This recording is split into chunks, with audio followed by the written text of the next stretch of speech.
This episode is sponsored by AutoTrader. Credit scores, down payments, interest rates. Car buying can be a numbers game, but you don't have to be a math expert to get the keys to your dream car. Just use Kelley Blue Book My Wallet on AutoTrader. Crunch your numbers and get your personalized results so you know exactly how much you'll pay each month for your car. It's like having a magic wand for your wallet. Presto! The car you've been wanting is now within reach. So hit the road and leave your calculator at home. Find your next car on autotrader.com. Are you struggling to close deals? Cold outreach is wasting the time of both the buyer and seller at every stage, especially when sellers are using shallow and outdated data. Your organization can overcome these challenges with technology that translates comprehensive, high-quality buyer data into real-time insights. These deeper insights empower sales reps and teams to adopt the habits of top performers, which leads to better outcomes, like more pipeline, higher win rates, and larger deals. We call this deep sales. And we've built the first deep sales platform with the next generation of LinkedIn Sales Navigator. Right now, you can try LinkedIn Sales Navigator and get a 60-day free trial at linkedin.com/trial. That's linkedin.com/trial for a 60-day free trial. Let LinkedIn Sales Navigator help you sell like a superstar today. Just go to linkedin.com/trial and get started. This podcast is brought to you by eHarmony, the dating app to find someone you can be yourself with. Why doesn't eHarmony allow copy and paste in first messages? Because you are unique, and your conversations should reflect that. eHarmony wants you to find someone who will get you. How are you going to know who gets you if people send you the same generic conversation starters they message everyone else? Conversations that actually help you get to know each other. Imagine that. Get who gets you on eHarmony. Sign up today.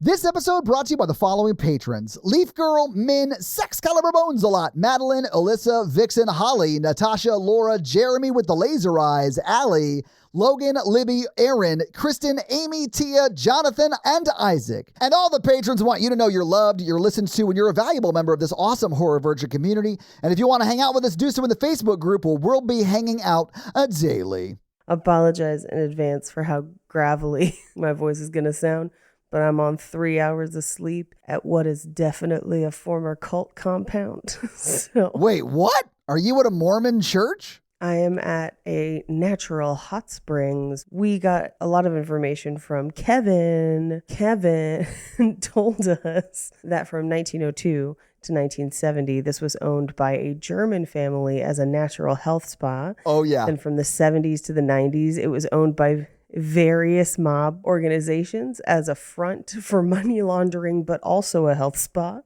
And then Calvary Chapel bought it in 1995 to build a Bible college, but never completed that Bible college. That sounds like a church. It's called embezzling, Paige. Well, no, Calvary Chapel is like a generic Protestant church that has other colleges, but they invested like $45 million and didn't finish it. And so yeah, I think it's called embezzling, Paige. What are we talking about?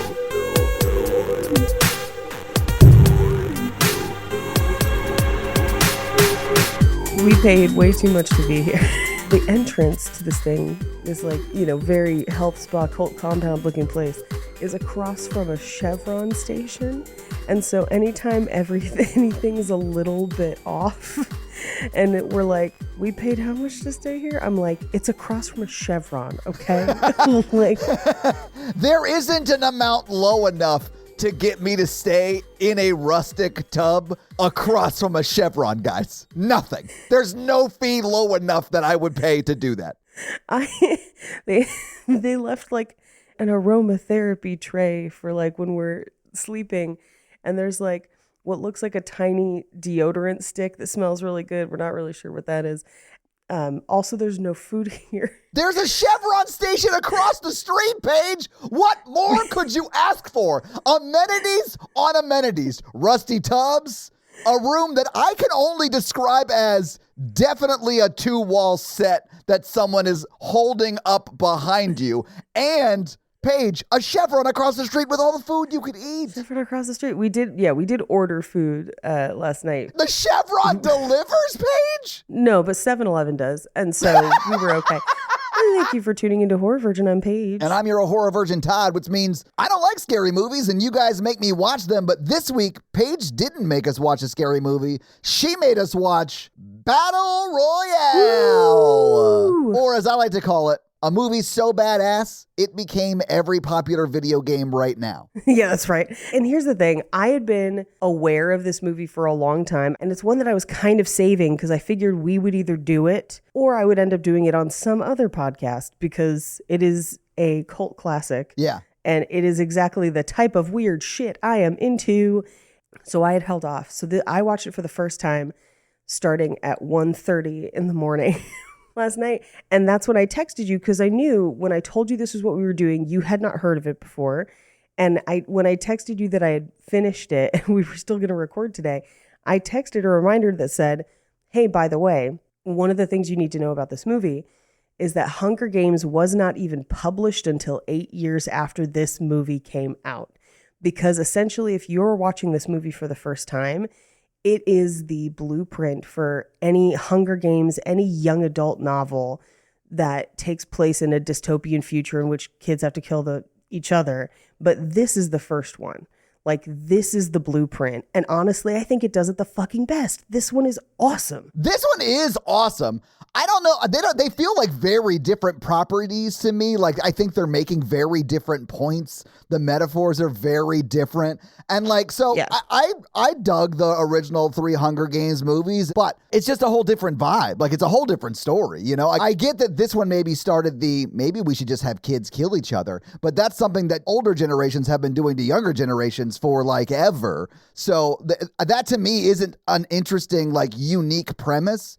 This may be the first movie that's done it, but like someone would have done that, you know? For sure. The way that I think that this definitely inspires Hunger Games is probably, you have not read the Hunger Games books, correct? No, I listened to them. Yeah.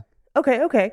This to me feels closer to the Hunger Games books. I feel like the Hunger Games movies get into a lot of the flashiness of it and not into the like Vietnam War allegory Yeah. that the Hunger Games books are.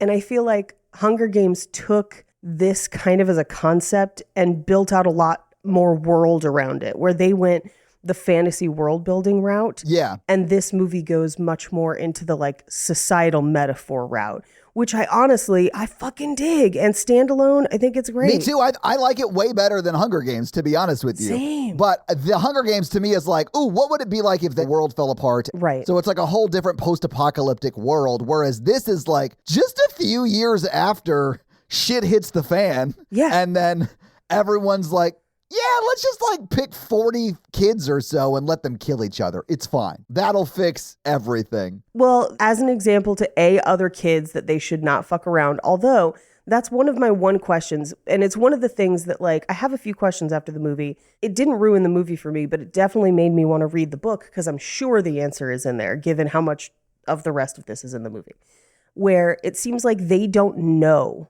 that it is a possibility for this to happen to them. The kids don't? The kids don't, despite there being a law. And it's like, it's a public law. There are other people in classes that this has happened to. And so my question that I will read the book to find the answer, is it a secret law that they don't tell people about? Because eventually the few survivors would grow up and tell people, but then you realize the survivors never really get to leave. So like maybe that's how they're keeping this as a closed loop. So at that point I was like, is this truly a law or is this one man's crazy dream? Oh. And I don't think we have a definitive answer. I definitely think it's a law. I mean, I don't know if the kids know about it or they just, you know, they could know about it. They just don't. Because when I was in fucking high school, I wasn't like, ooh, I wonder if there are laws that like might pertain to me. I wasn't thinking about shit like that. Sure. Well, and the movie sets them up as like they don't care, they're not paying attention to their future, and so this might have passed them by. Yeah, I mean, I think that's all part of the metaphor of the societal, points it's trying to make. And when I was watching this movie, I was like, oh shit, I didn't realize Japan had boomers too. But like, fully do. I really just think it's capitalism mainly is like the villain in the movie. And then there is like that generational expectation of greatness and then why that is bad. Yeah, well, I think that's our first layer, right? Yeah. Like, I think our first layer is capitalism and the idea of the older generations always vilifying the younger ones, whether they deserve it or not, and thinking that they know best for the younger ones, regardless of if that's true or not, and painting entire young generations with the same brush, despite the fact that they're all different people. Because within this brush that they've painted them with, and within this class, all of them take the experiment, if you want to call it that, so differently. And I think that's my favorite part. And that's the part that I think Hunger Games wants to have and doesn't quite have. Because in Hunger Games, there's an understanding that like they all know about it. So you are going to have to kill or survive or something. And so you either kill or be killed for the most part. Yeah. And then in this one, because they only have 3 days, and some of them are like, there's no way this would be real. We're going to try and figure out a peaceful solution.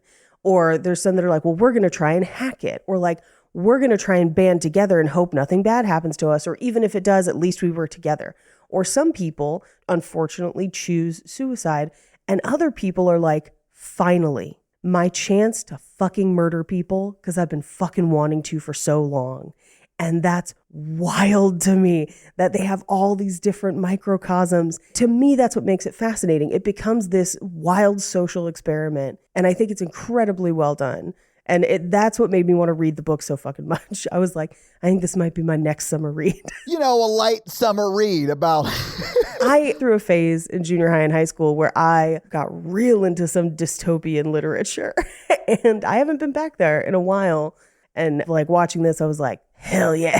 I want to give all of my high school friends a pass and just say this up front. I'm sure they told me about this movie, and I'm sure I was like, cool. And that was it. Right. And I never watched it because this is the first time I have seen this movie, obviously. But I did love it. I thought it was dope. A few points. Paige, I do think the metaphor, you're right. It sets up this great thing of like, here is what capitalism does to different people. Right. Even the bags they get denotes their privilege, right? So Right. like you're born into a certain social class or level of privilege, right? And they're not randomly assigned either. No, they're not. Yeah. That's my point. Yeah. If it was randomly assigned, that would be a little bit different, although somewhat similar, because you could say, well, that's just at random. You were born into this family at random, right? Right. But no, they're assigned, right?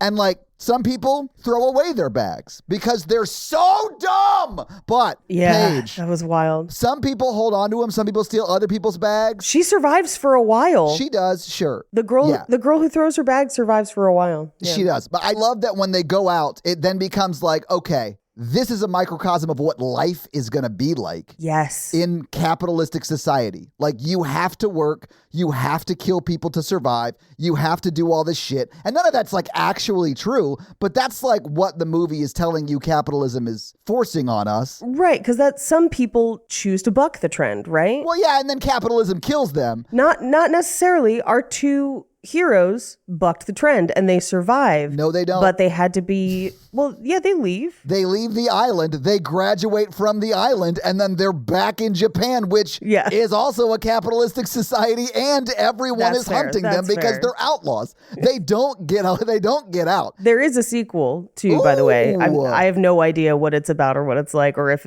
it's a book, or I don't know. Paige, I'm going to take a wild guess and just assume it's a fact. Jason Lee stars with his 3 rodent friends as they battle all other cartoon rodents in Battle Royale 2, The Squeakquel. That would be amazing. I feel like, yes, you are absolutely right. I started to get really fascinated with the minutia of who got what weapons and why. Yeah. What happened to people who made different choices. And I really loved, like, because the one girl just straight up turns into a serial killer. And I was like, and I have her in my notes as murder bitch because I was struggling with people's names. Sometimes they use first names, sometimes they use last names. It's kind of difficult to track. So I gave people nicknames. She was murder bitch. And I was kind of excited by her on the screen, even though I'm like, she's the villain, but like, holy shit. Oh, she's full on evil, but she is fun to watch. Paige, you're not wrong. Yes. Like, I loved her character, but she is a bad person. Yes. And I was like, what the fuck is going on with this bitch? And it's literally a third act reveal where we find out what her childhood was like, and you're like, holy shit, oh my God. I don't want to reveal it yet, but I wrote in my notes, No. oh my God, this is the biggest good for her flashback in the movie. Oh my God. I know, it's like traumatic and crazy, but like you sort of get it, right? Well, yes, because you come out of that flashback and you're like, holy shit, of course she's killing people. Yeah. Like, not that it's good and not that it's right. No. But of course she is. Yeah. Like, oh my God, this poor woman. Like, you feel bad for her, even though within the experiment, she was just like, all you fuckers gonna die. Yeah. And you're just like, oh my God. She's like, oh, fuck, this again? And everyone's like, wait, what? Like, you've killed people before? Yeah, surprisingly. Yeah. Yes. Yeah. She got started real young. We'll get there, guys. I also, before we get into it, I know we probably got to get into it soon. But before we do, I just have to say, the transfer student who wears the black suit the whole movie is so fucking badass. I couldn't wait to see him. Every time he showed up, it was fucking awesome. He is dope 1,000% of the time. And when he battles the other transfer student and they do full-on gun kata from fucking Equilibrium, like I lost my mind. Paige, he walks up out of fire to fight. That has blinded him. Yes. That has blinded him, and he's crying tears of blood. It's like the most anime live action I've ever seen anything ever, and I loved it. Man, and his head explodes, Paige. His head fucking explodes. Yeah. He also looks like the main character in Yakuza Like a Dragon. Yes, Paige, I wrote that in my notes. I was like, this is a game I'd love to play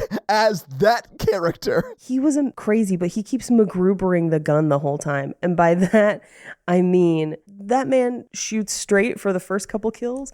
And after that, it's just wherever the gun takes his hand. Paige, everyone in this movie shoots like they're on the set of a G.I. Joe movie. It's terrible. Nobody can shoot anybody, and they're close to each other. Yeah. Like, it's bad. I don't think this is actually going to be a very long episode because there's going to be a lot of like, and 20 people died. I know. Yeah, absolutely. But maybe we should just go through it scene by scene so we can talk about the plot points at least. Let's do it. Now, Todd, did you watch the American dub or did you watch the Japanese with subtitles? I watched the Japanese with subtitles, and that's why I was a little bit late, because I would be writing notes and I'd have to pause it to like write a note, and then I'd have to unpause it because I didn't want to miss anything, and I'd have to read, so that, yeah. I prefer it. Yeah, their performances are better because it's their actual performance, right? So like, yeah, I wanted to watch it in the actual Japanese. I asked because when I first started clicking on the links, because this is streaming a bunch of places, but it's streaming the English dub version. I was like, why the fuck you do that, Amazon? So I had to go noodling around. And still also on Amazon, you can find the English subtitled Japanese audio version. Yeah. Highly recommend that version. And it is a little bit longer. It's like 2 minutes longer. Yeah, it's the special edition. Yeah. That's the one I watched. Yeah. That's the one I watched as well. So we open on a little bit of text, although the credits are not very long. You're welcome. They weren't. But the text was like, at the dawn of a new millennium, all hell broke loose or whatever. Yes. 10 million were out of work, 800,000 boycotted school, and juvenile crime rates soared. Adults lost all confidence, and now fearing the youth, they eventually passed the Millennium Education Reform Act, aka the Battle Royale Act. Which, like 2 whole books of Hunger Games I know. in 4 sentences. It's like, hey guys, bad shit happened. Kids gotta kill each other. Everyone understand what's going on? All right, we're moving on. Cool. You don't need this for the metaphor, but we understand that if we don't tell you, you're going to be like, what's going on? So now you know. Everyone's on the same page? All right, let's start the movie, guys. Let's roll it up. So we cut to the end of one of the battle royales where a girl has been rescued, and not rescued. She is the final one left standing, and she is covered in blood and smiling. And they're parading her through a news report. This is why I was confused as to why people didn't really seem to know that it was happening. Yeah. We never find out who that is. Well, I would assume she's the last winner, right? Because they do this every so often. They don't do this just once. So they do it once a year, we find out. But yeah, so she is maybe the last winner. We have no idea what happens to her after that, because she's not one of the transfer students that comes back. No, she's not. Necessarily. I'm assuming it's like an NDA kind of a thing. Like, we're going to give you X amount of dollars. Maybe like you're fine for the rest of your life because like you won the competition Games. Or whatever. Yeah. Yeah. Or maybe you get like a government stipend at a house or whatever, but you can't ever talk about it. If you do, we'll kill you. Yeah. Like that's a deal. If I won, I could see myself taking, Oh yeah, just to stay alive for sure. Yes, absolutely. But I think the most important part of this is that she's smiling, and smiling will become very, very important through the end of the movie and some of the other stories that we see of like almost a relief to no longer have to compete in the system. Yeah, it is. Anyway, we see their class photo with their teacher. Now, did their teacher look familiar to you? He did, but I could not place it. I can place it. Place it, baby! Who was it? Who was it? It boggled me for the entire movie. Now, his name is Takeshi Kitano, which his character name in the movie is also Kitano. But you might know him from a little program called Takeshi's Castle. And you might not know it by that name, but it was a game show in Japan. Oh, yes. Yes, that's it. I know what you're talking about. Oh, my God. Yes. Holy shit. In America, what we know it as is Most Extreme Elimination Challenge. Yes. Where they took footage from Takeshi's Castle and overdubbed it with English that says completely different things. Like it is not related to the original footage at all. It's just a wacky game show. Some like people in America were like, we could say crazy shit over this and make it very funny. And they did. Well, and probably a little racist. I'm not going to revisit. Probably. Yeah.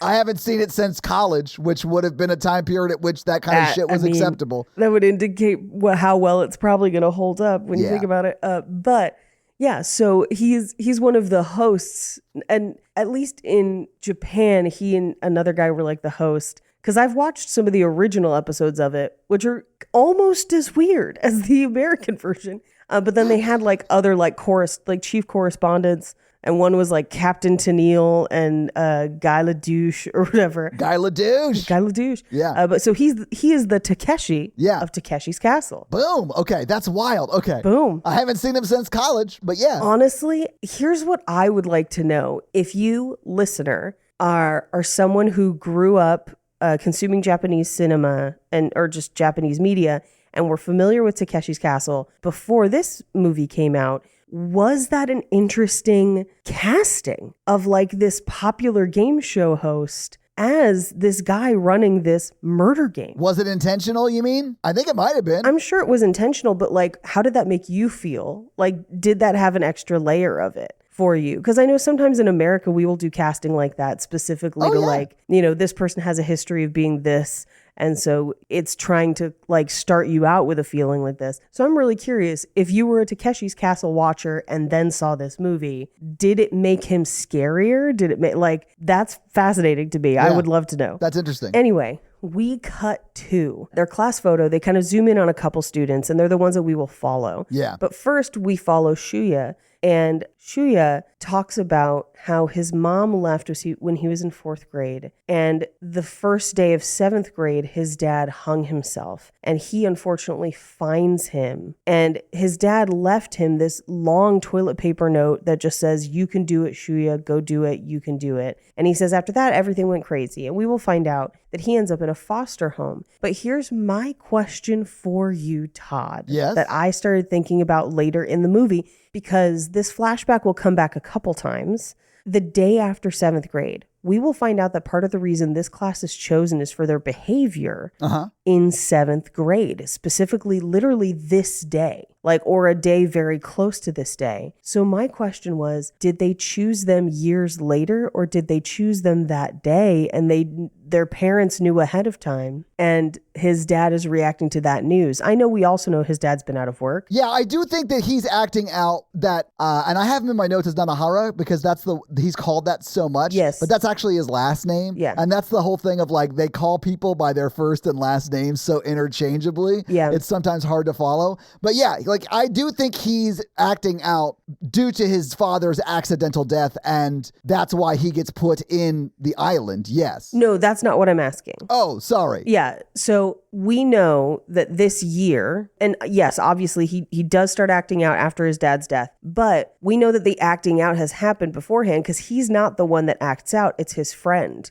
And he arrives right after it has happened. Yeah. Or right around the time it's happened. But it's basically this day. And so my question was, do you think his dad unfortunately died by suicide because of his financial no. distress? We know he was looking for jobs. Or do you think he found out that his kid had been chosen and then did it? Because we don't know when they choose the kids. We just know that they did. We don't. They never revealed that. But the dad didn't die by suicide. I don't know. Like, that's not the way I read that scene at all, Paige. The dad totally died by suicide. What are you talking about? Nah, disagree. He hung himself. His pants were down. He died like David Carradine or the guy from NXS. Like, it was an accidental death. You don't take your pants down? He left a note. Sure. He left a note, Todd. I think whoever found his body wrote that, but his pants were down. I don't know why his pants were down. His pants were down. Well, because sometimes that happens, like, because your body kind of slackens, and he might have been thin from being poor. Like, I don't know, but like his underwear was still on. So I mean, I don't know. I thought it was such a weird thing to reveal his pants being down when you could just like keep his pants up, because his pants are like at his knees, Paige. It's not like he's not wearing pants. Well, I think it would have made more sense to me if he had hung himself with his belt and the pants were down. That would have made more sense, but the belt is in the pants. It's just a very weird way to do this, because I do think the movie wants you to think he kills himself because Yes. he can't get a job, or maybe he found out that his kid... Or maybe he found out that his kid was chosen for this. Yeah. He looks almost exactly like the way they found David Carradine that time. He died this way. Like, that's my point. Yeah, but David Carradine didn't leave a really long toilet paper note telling his son to go on without him. No, but like if, I don't know, the mom came in and found him like that and tucked his little thing away and then left that note because she knows that he has to go fight on the island. I don't know. I'm just saying. It's weird that the director was like, yeah, we got to shoot the hanging scene today. Hey, do me a favor. Make sure his pants are down so it's ambiguous. I didn't find it ambiguous. I only read it as suicide because that's what the movie said. Go back and look at that scene and just think to yourself, why are his pants down? I did question it when I watched that scene, but I still read it as suicide. I read it as like, you know, like when people die, they unfortunately vacate their bowels. I read it as something like that somehow, that maybe that had caused his pants to come down. He shit himself so hard, his pants blew off of him, and the shit is nowhere to be found. Where's the shit, Paige? It probably in the pants somewhere, but like, here's the thing. I have taken shits so big that I have had to get naked. Like, how big? Oh, sorry. I eat a lot of cheese, okay? Like, what are you talking about? Anyway, the movie tells us that it was suicide. I agree. That is what the movie tells us. Yes. And I'm sorry for going on a weird sidetrack about this, but it weirded me out because they show it a bunch. Yeah. Anyway, he shows up in school and the rest of the class has taken the day off. Yeah. And it just says taking the day off because we want to, class B, which is what we will find out that they are identified as basically the rest of the movie.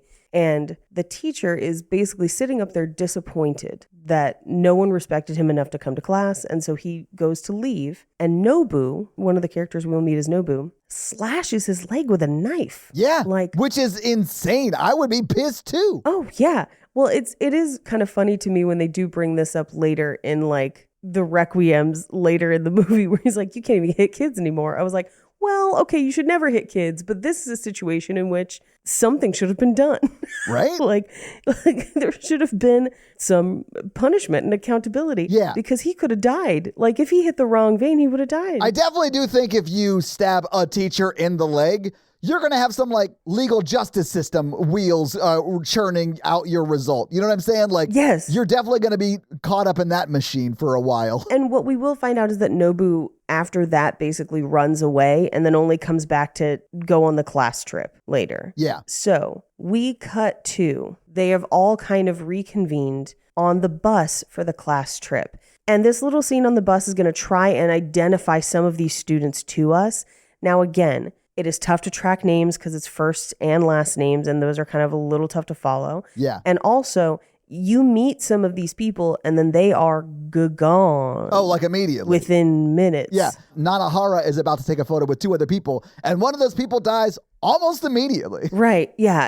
And so you're kind of trying to process a lot of information as the viewer, and I think part of that is like, it's a little frustrating because you're like, I don't know what to retain. I don't know who to care about. And the movie is doing it to be like, oh, you should care about all these people, shouldn't you? And then it's just going to start killing them. Yeah. Because they all pass out on the bus, implying that there's some sort of gas that has made them all pass out. And then they wake up in basically a recreation of their classroom in an old school on an island that we will find out has been completely vacated for the purpose of this like challenge, if you want to think about it, the Battle Royale. Yeah, I mean, it's a pretty small-ish island. It looked abandoned. Like, there are buildings on it. It looked like it may have been, like, at one point a thing. Like, maybe it was, like, during World War II, we built out this base or whatever, and then after World War II, they didn't need it. It's like that kind of vibe, you know? So we will find out that it's not completely abandoned because they do say they're like, we've removed all of the residents from the island. So there were residents on the island, but they do set it up that it's like only like 9 miles, give or take, like of topography for them to chart. Yeah. You know, it's not a huge island, right? Right. So they wake up in the classroom wearing these metal necklaces. They're chokers. They're like collars tight around their neck. Yeah. Collars is probably a better word for it. Yeah. And they're awakened by the sound of military helicopters outside, shining their lights into the classroom, which also, and we'll find out it's like 1:30 in the morning, illuminates that there's a handful of other kids in there with them that they don't recognize. Those are the transfer students. I think it's just 2. They show, it looks like 4, but we don't see the others get killed. Okay. And we follow those 2. Those are the 2 main ones and the most important ones. Yeah. I mean, one is, he's sort of a hero-ish guy. Yeah. The guy who ends up with the shotgun. And the other one is the so fucking badass dude in black. Like, he's so badass, Paige. He's the villain, but yes. He has a katana at some point. He's not the villain, Paige. None of the kids are villains. Well, no, he's participating within a system that has set him up that way. Yes. Thank you. There's a scene in this where like all the girls kill themselves in the lighthouse, and she's like, "This isn't my fault. This isn't my fault." And the movie is like, "This is your fault. This is your fault." But listen, it's not her fault. It's Kenny Loggins' fault, which is what I called the teacher because he decides the danger zones. Yes. I mean, I would still say that there is still a morality to the choices you make within the system. Sure. And within that morality, there are people that I think have chosen poorly, which would be our badass friend. But boy, is he fun to watch. God damn, he's so cool. Paige, they shoot him so low that you feel like a child anytime he's on screen. Because their camera is like at his knees. And it's like, it's shooting it like that. He looks so badass. It's because they shoot him low and he looks like every Final Fantasy character I've wanted to be. Like, he's awesome. He looks animated in a live action movie. And I mean that in a cool ass way. I just looked it up because I was like afraid, because he doesn't have a lot of lines. I was afraid that this dude had like one movie, crushed it, and didn't do anything else. Oh no, I'm sure he's been in other things. Dude is solid still acting, which makes me so happy because he crushes this movie. There's a lot of people who are in this and still acting, one of whom ends up in Kill Bill later. Hell yeah. And not only in Kill Bill, and I know that this is a favorite of Quentin Tarantino's. Like, he loves this movie. No shit. And, yeah, right. But like, what's not to, I mean, I do. I'm not making fun of Quentin Tarantino, even though I think he's largely, mid-director. But like, I love this movie. I enjoy a good portion of his movies, Kill Bill included. Well, of course, because he's like paying homage to these Japanese films he loved. Like, all of his great movies are that, though. I think there's still art to it. That's what I'm saying. Like, I'm not like the kind of person who's like, oh, he just stole Miyazaki or whatever. Like, I don't care. Yeah. I feel like the movies are different enough that he's paying homage to movies he loved growing up and making it his own thing, which I love. There's nothing bad about that, in my opinion. Yeah. And particularly for Kill Bill, she is one of the essentially henchmen of Oren Ishii, and her jogging outfit looks very much kind of like a baggy version of Uma Thurman's outfit in Kill Bill. I know you're talking about, yeah. And so like when I was watching her on the screen, I was like, I'm pretty sure that's the girl from Kill Bill. And then she's jogging that yellow outfit. I was like, now I fucking know that's the girl from Kill Bill.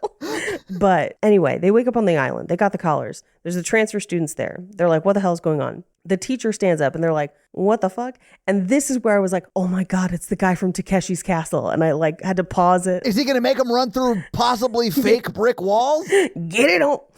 But like, yeah, I was like, oh my God. So he's like, cool, here's what's up. I wrote, the law that allows us to have a battle royale on the chalkboard. Wait, did he say he wrote it? Oh, he wrote it on the chalkboard. I thought you meant like it was his idea. He passed it. Wouldn't be government. surprised. I was like, how is this guy still a teacher if he's doing all of that? Like, if he's at the highest levels of government and he's still a teacher? I don't think he is.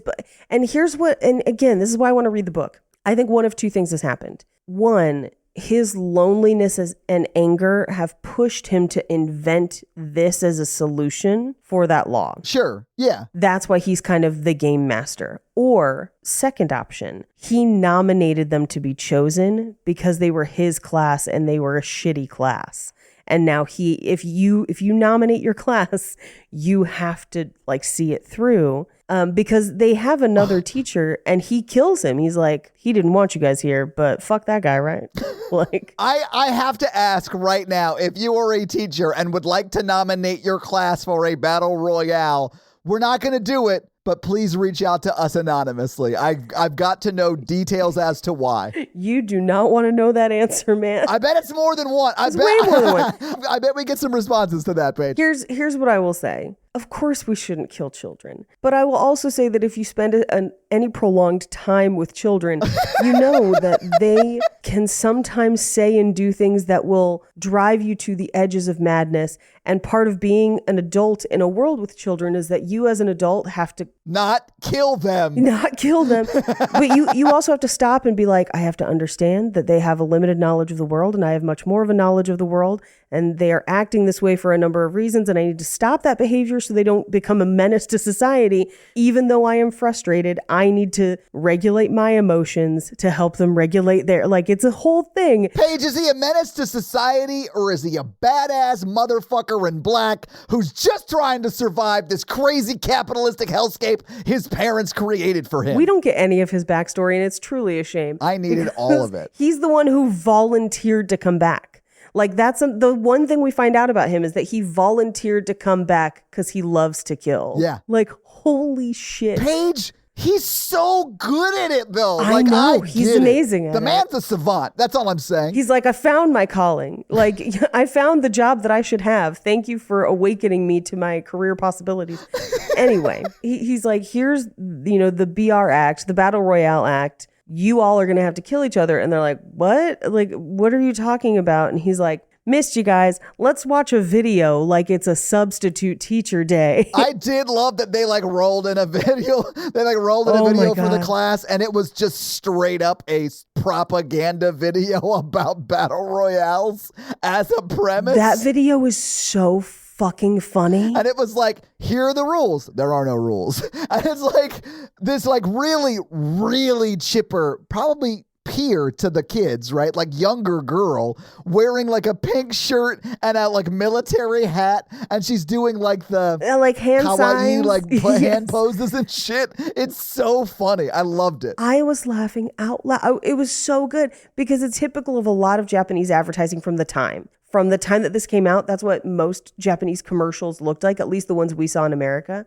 And so it's this very hey, it's fun, good times, you're going to have to kill each other. But don't worry, you can move through the danger zones. But if any of you are left standing on the third day, you'll all die. So you don't want that to happen, right? So you guys better kill each other. So in your duffel bags, you'll have weapons, but some of them are good and some of them are bad. And you don't know which one you're going to get. So you're going to have to make the best of it. And the selections of weapons and stuff was, all of it's fascinating and I love it. Weapons, I think, is a very loose term though, Paige, because some of them are Uzis and Nanahara has a fucking pot top. It is metal. It's like a steel pot top, but and Noriko has binoculars. Yes. But then that one girl has poison. Yeah. Or the one girl has a stun gun. And I was fascinated because really what wins you this game in a way is ingenuity, is not accepting defeat regardless of what is handed to you, which is the dream that capitalism sells people of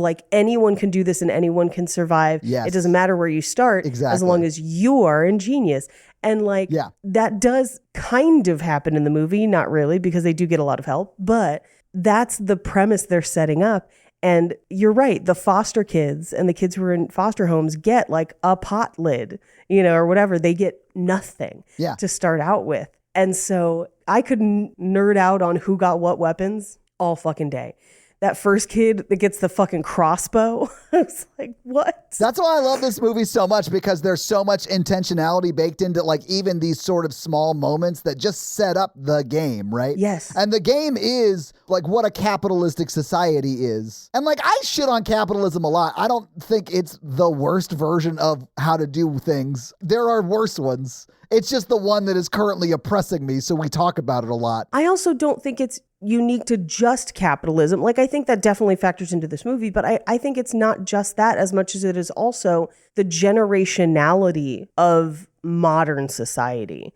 This kind of selling people on the dream of success, which is not uniquely an American thing. It's not uniquely a capitalist thing. It's just those things tend to go hand in hand.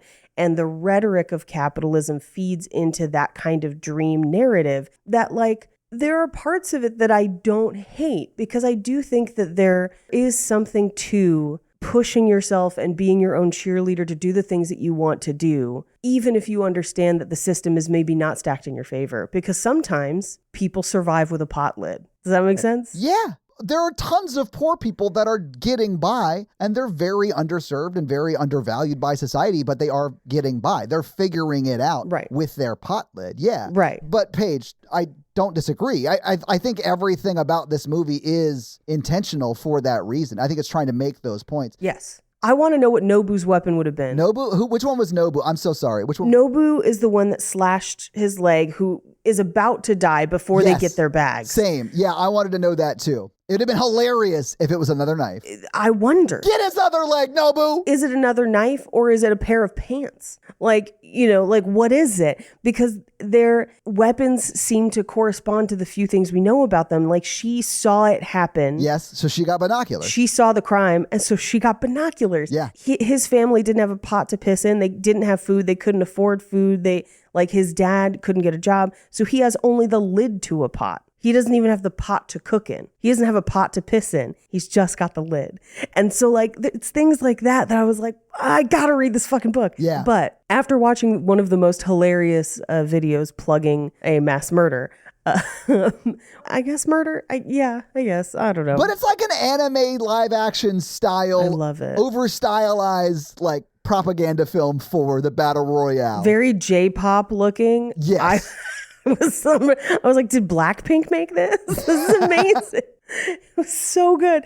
And so they finished the video and he's like, any questions? And they all kind of stare at him for a second. And the one guy's like, yeah, I got a question. If I survive, can I go home? And he's like, only if you kill everybody else. Wink. Wink.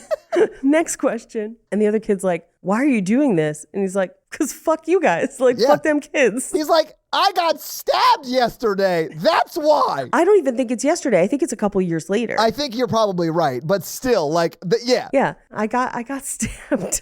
And he then kind of sets up the transfer students and who they are, that they have joined the class. Yeah, he's like, this is the good transfer student. He's wearing the bandana on his head. Right. Here's the bad transfer student. He looks so fucking badass. It's gonna like make this movie so much fun to watch until the last 20 minutes when he dies. But like, it's gonna be dope anytime he's on screen. He even looks cool when he dies. Paige, he went blind from the fire and he's still fighting like a madman. If I went blind from fire, I would lay down and cry till someone shot me. I know, and he cries blood. So at this point, people start freaking out and he throws a knife and gets a girl right between the eyes and she drops dead. And they're like, holy shit. Because this is the first time that they're like, it's real. This is not Scared Straight. That girl's dead. This is not Prison Mike. This is actually happening right now. Yes. The Dementors.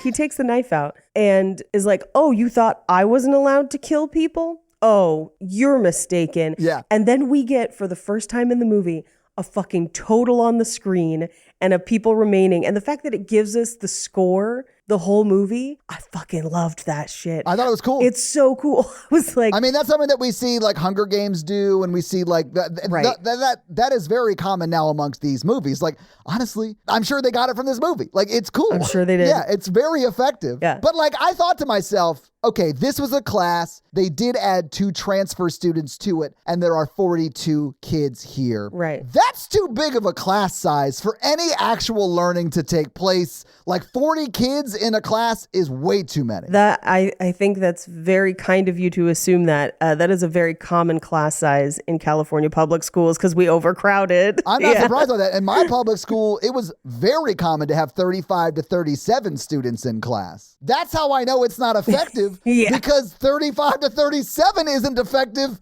I'm an idiot. Yeah. So yeah. That's fair. Yeah. No, I would say that's too many people for one teacher to have to try and manage and to give individualized attention to so that they can learn effectively. Man, if we hadn't been underfunding schools and pulling funding from schools for the past, 40 years since we've been trickled down on, we could have class sizes that are 12 to 15, and that's a really great sweet spot I think a lot of teachers would love. 12 to 15, I think, is a great sweet spot. Think of the individual attention page. Think of it. I did go to private school in part because my mom taught at a private school, and so our classes were closer to 19 to 25 max. And Paige, famously, you're not an idiot. So what do you think caused that? I feel like I'm nailing it most of the time. Not to pat myself. I feel you know. You know what the good thing about being an idiot is, Paige? The audience expects me to be an idiot. So when I get things wrong, I just be like, nah, I'm an idiot. When you get things wrong, they correct you. No, when you get things wrong, they correct me. Well, they know I don't care because I'm very comfortable not knowing things.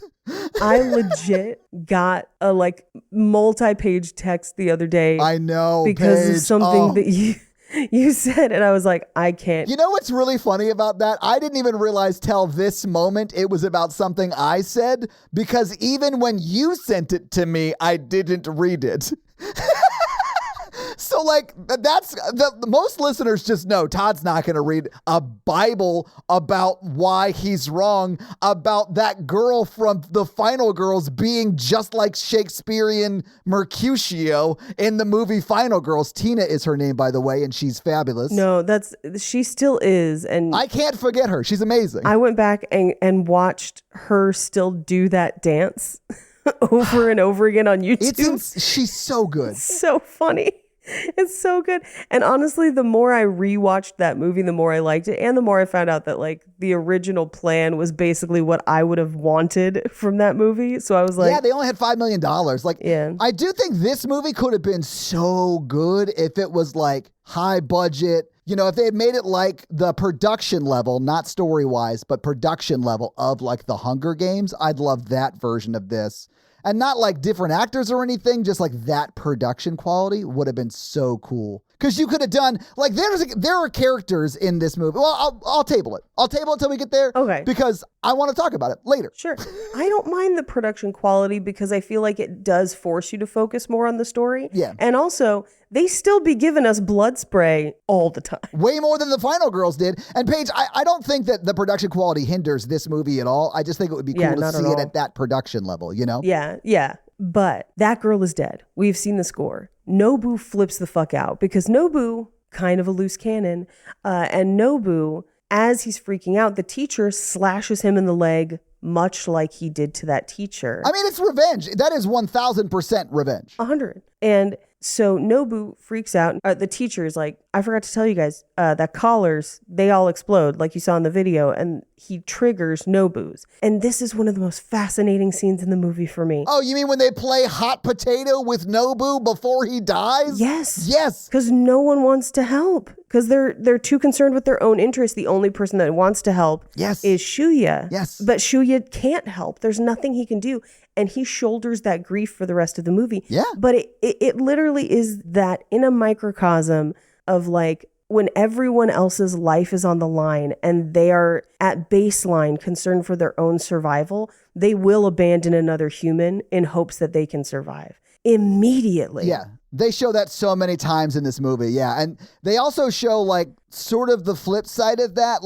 In the lighthouse, I think the lighthouse metaphor that they're showing where people who can find a little bit of safety and a little bit of comfort, even though they're still very much in a class war, they don't participate in it anymore because they feel safe. They feel secure, even though they are still an oppressed class. Well, and still very much in danger and they're not really paying attention to it. Yeah. Yes. I mean, they're literally, even if they don't do what happens in that lighthouse, they're dying tomorrow, they know their end is tomorrow whenever the time runs out, right? So yeah. Right. Yeah, absolutely. Yeah. Well, and I also think, because they're like, oh, we'll just trigger the things. And maybe they would. I think they might also just send the army in after them, because they literally have soldiers with Uzis around this camp. We're going to get to them in 2 seconds. This is one of those movies where you know, like, okay, this would never really happen, because it's easier just to shoot them. Like, it would be easier to line them up and shoot all of them, and maybe one will survive, and cool, they're the winner. Like, there's a easier way to kill kids than have them kill each other. It's just the metaphor. Yeah. Yeah. They're building it out so the metaphor can be shown on screen, which I'm not complaining. I loved it. Yeah. But I knew it was never going to get to that, because the metaphor is what the movie's about. Exactly. So Nobu is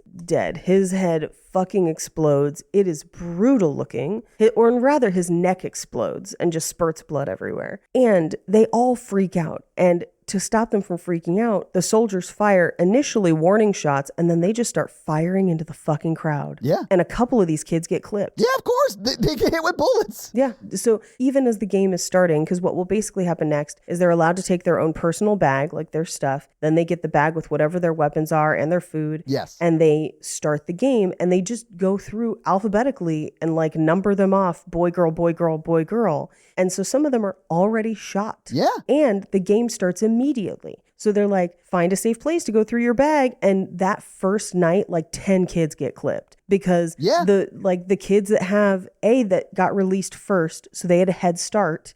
And they had the better weapons, because that first guy had the fucking crossbow. Well, I mean, I don't know that they had the kids with better weapons go first, but one of them does have a crossbow. You know, like, I don't know if that was a part of it, but... Well, no, I mean, even if your weapon's not great, if you were first, you had a head start. Exactly. I was going to bring this up because I feel like this is a good metaphor for me, because I grew up really poor. Right. But I still had a pretty heavy level of privilege. Right. Because of the race and gender I was born. Right? Right. So, like, I think that maybe the time that you got your bag could have been a good metaphor for that, although I don't necessarily see that on the screen. But I think that you're right. It could be seen that way. Yeah. And well, the only reason I think that we don't really see it on the screen is because we don't see the bags until we see people open them as we're following them. Right. And so because we don't know what's in everyone's bag, we're not seeing it in the moment. You know, I'm sure in the book you probably get a description of what's in everybody's bag, and it's probably very significant. Yeah. This was like a conversation I had to have with a comedian who is much younger than me the other day, where they had asked about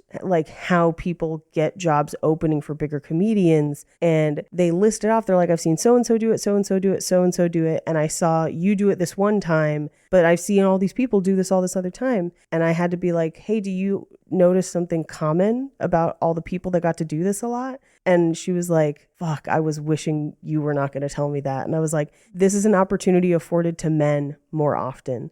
And I fought my way into having one of those opportunities for me, but it was not readily offered. It was something I had to ask for and had to push for. Whereas many other men, it's just buddy. Yep. Yeah, you come on the road with me. By the way, that's not just comedy. That's literally every place I've ever worked. Yes. Like, that is something that I think people deal with. And I definitely think women deal with it more. I think minorities obviously deal with it more. But like, that buddy, good old boy system is like how most of corporate America works, as far as I've seen, which is anecdotal, but like, still, I can't be the only one who's seen it that way. No, absolutely. But it's also one of those things that like, it changed my perspective of how I interacted with people and made me much more vocal about things that I want or the things that I'm doing. Because sometimes people don't shout out their own accomplishments enough, and so people don't see them. But things like that. But like, all that to say, me and this other comic, we may still end up being successful in the same way, but we did not have the same starting point. The guys got a head start, just like these first few people that run out of the classroom,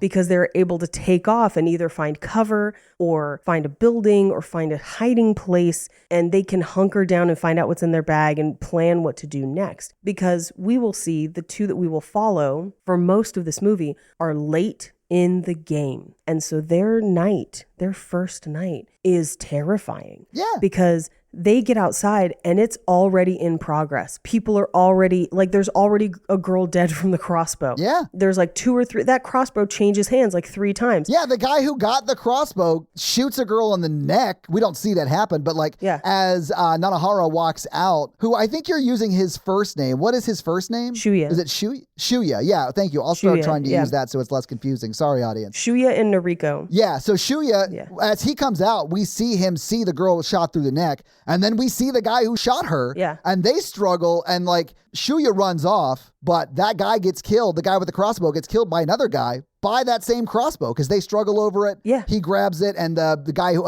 initially had it runs at the other guy, and the other guy shoots. Yeah, and we're hearing gunshots in the distance. Like, hell is breaking loose, and we're only seeing this one. We're following these two people, but we know that the rest of the island is in chaos. And Shuya and Noriko end up in a cave where they're able to kind of go through their bags where they find out they only have a pot lid and binoculars. Yeah. But he can like kind of dress her wound, and they decide they're going to stick together. He is going to protect her because, this was something really interesting that, again, I will read the book to find out. Crushes are very important in this movie. And I think part of that is this teenage concept of love. And like, that's what's the most important to them as far as their relationships with people, because they're young and like, that's the life experience they have. And so like, that's such a big part of life. Like if this whole island experience is a microcosm of what reality is like after you leave your parents' home or their protection or whatever, like that's a big part. It's like finding your person and building your safety, your community, all of that stuff is very important. So I like that they include that. And it is sort of played down as like crushes because that's sort of like the high school version of love. I thought it made perfect sense. Yeah, I liked it too. Yeah, but part of the reason that Shuya wants to protect Noriko, and I do think they kind of end up together later because she had a crush on him or whatever, but... You mean like when they're leaving? Like when they're... Yes. Yeah, of course they end up together because they have to stick together. But I do think they also fall in love while they're on the run for their lives. Trauma bond. But initially, he is protecting her because Nobu, his best friend from the foster home, had a crush on her. Yeah. And this is where we kind of find out a little bit more about Nobu and Shuya's relationship, where they were in the foster home together because neither of them have any parents. And so even when they're like, your parents have been notified, he doesn't even have any parents to notify. Yeah. And we don't know where Noriko fits into that necessarily, but we do know that she wrote a letter to ask Nobu to come back to school and go on the trip with them. So like they were all friends at some point. So this is her fault, is what we're saying. Well, we will find out that she has a questionable relationship with the teacher later on, so maybe that was why. We don't know why she wrote to him necessarily. I don't know. I mean, we do see in the scene at the end, like sort of right before the credits, the actual dialogue in that scene that she sees in a dream. Yes. And it's not like... I thought it might have been a little creepy. It's not creepy like that. It's like a weird dream, like admitting I kept the knife that stabbed you initially. Right. And I hid it in a drawer. Like it's that reveal. It's not anything like gross. It's that reveal, but I think it also gives us some of, well, we'll get to it when we get to it because it's all part of the ending. Yeah. Let's table it. Table it. Yeah. But so Noriko and Shuya are like, okay, we're going to stay together. He's like, for Shuya's memory. And she's like, you're one of the only people I trust. So I don't trust any of the other girls because she was bullied, and we do see a clip of her being bullied by some of the girls who later will immediately pounce on Shuya because he was their crush or whatever, and it is their undoing to immediately cut each other's throats to get to him, essentially. Yeah. It is fascinating, but they decide they're going to stick together, and we cut to the control room because they are tracking them on the island, and he's watching. He's like, oh, they're not wasting time. And it's just like kids dying left and right. Yeah, man. And we start that first night with a gang that has formed by the ocean, and they surround the badass looking transfer student. And they're like, hey, we're not going to kill each other. We're going to take people's weapons to make sure they don't, which again, depending on who was in charge of that gang, I feel like those weapons would have immediately become a way to control people, but they don't even get the chance because this badass fucking literally gets the gun that they have and shoots all of them. Yeah. He kills like 8 people, just immediately insta-dead. And now he has multiple guns and grenades. He is basically fucking Rambo at this point. Yeah. I literally wrote he's fucking Rambo. Like this guy is amazing. He is so badass. They shoot him so low, Paige. So he looks such like he looks awesome. He looks awesome. He looks great. Yeah. Love it. Spiky hair. Come on. What are we doing, Cloud? Let's go. It looks amazing. And there's Final Fantasy music in like the score. Like this is amazing. It's wild. It's awesome. We cut to 2 classmates who basically have decided not to play, and they unfortunately jump over one of the cliffs together. Yeah, I think, take their own life. Yeah. Yeah, I think a handful of people do, because we also see the two that hung. I mean, but if you choose that, like I would understand in this situation, I would want to kill my friends. Yeah. It's not just random people. Not that would be a lot easier for me. Yeah, it's people you've known your whole life. Yeah, it's people you went to school with. Yeah. Actually, you know what I think about? I'd be all right with it. I can figure it out. Let me pick the 40. Let me pick the 40. We'll figure it out. I'll die very early on, though, for the record. I don't know how long you think you'd make it in a thing like this. I go for runs often. Like I try and stay in shape. I lift weights. I would die the first night for sure. Like I would struggle to kill anybody, and I think in that hesitation I would get killed. I think I would play a strategy game and a stealth game. That's the way to do it. Just hide. And I think I'm pretty good at hiding, but I think it would depend on where I was in the lineup. Where like if I was first, like one of the first couple kids, I think I make it to the end. If I'm one of the last kids, I'm fucking dead. I'm fucking dead. Paige, you went to private school. You were one of the first kids out. Yeah, to be honest, I'm probably one of the first kids out, and I got an Uzi. And like, I was one of the first kids out, and I have just the pan that Suya has the top of. Yeah, if I'm one of the first kids out with an Uzi, I'm winning that game. If I'm one of the first kids out and I have a pot lid, I will strategy my way to getting somebody else's weapon and probably murder them in their sleep. Paige, you would look so badass. They'd shoot you so low, so you would look like this hulking awesome figure. It's so cool. Honestly, I'd really prefer if people would shoot me high, because if you shoot me low, it's just boob.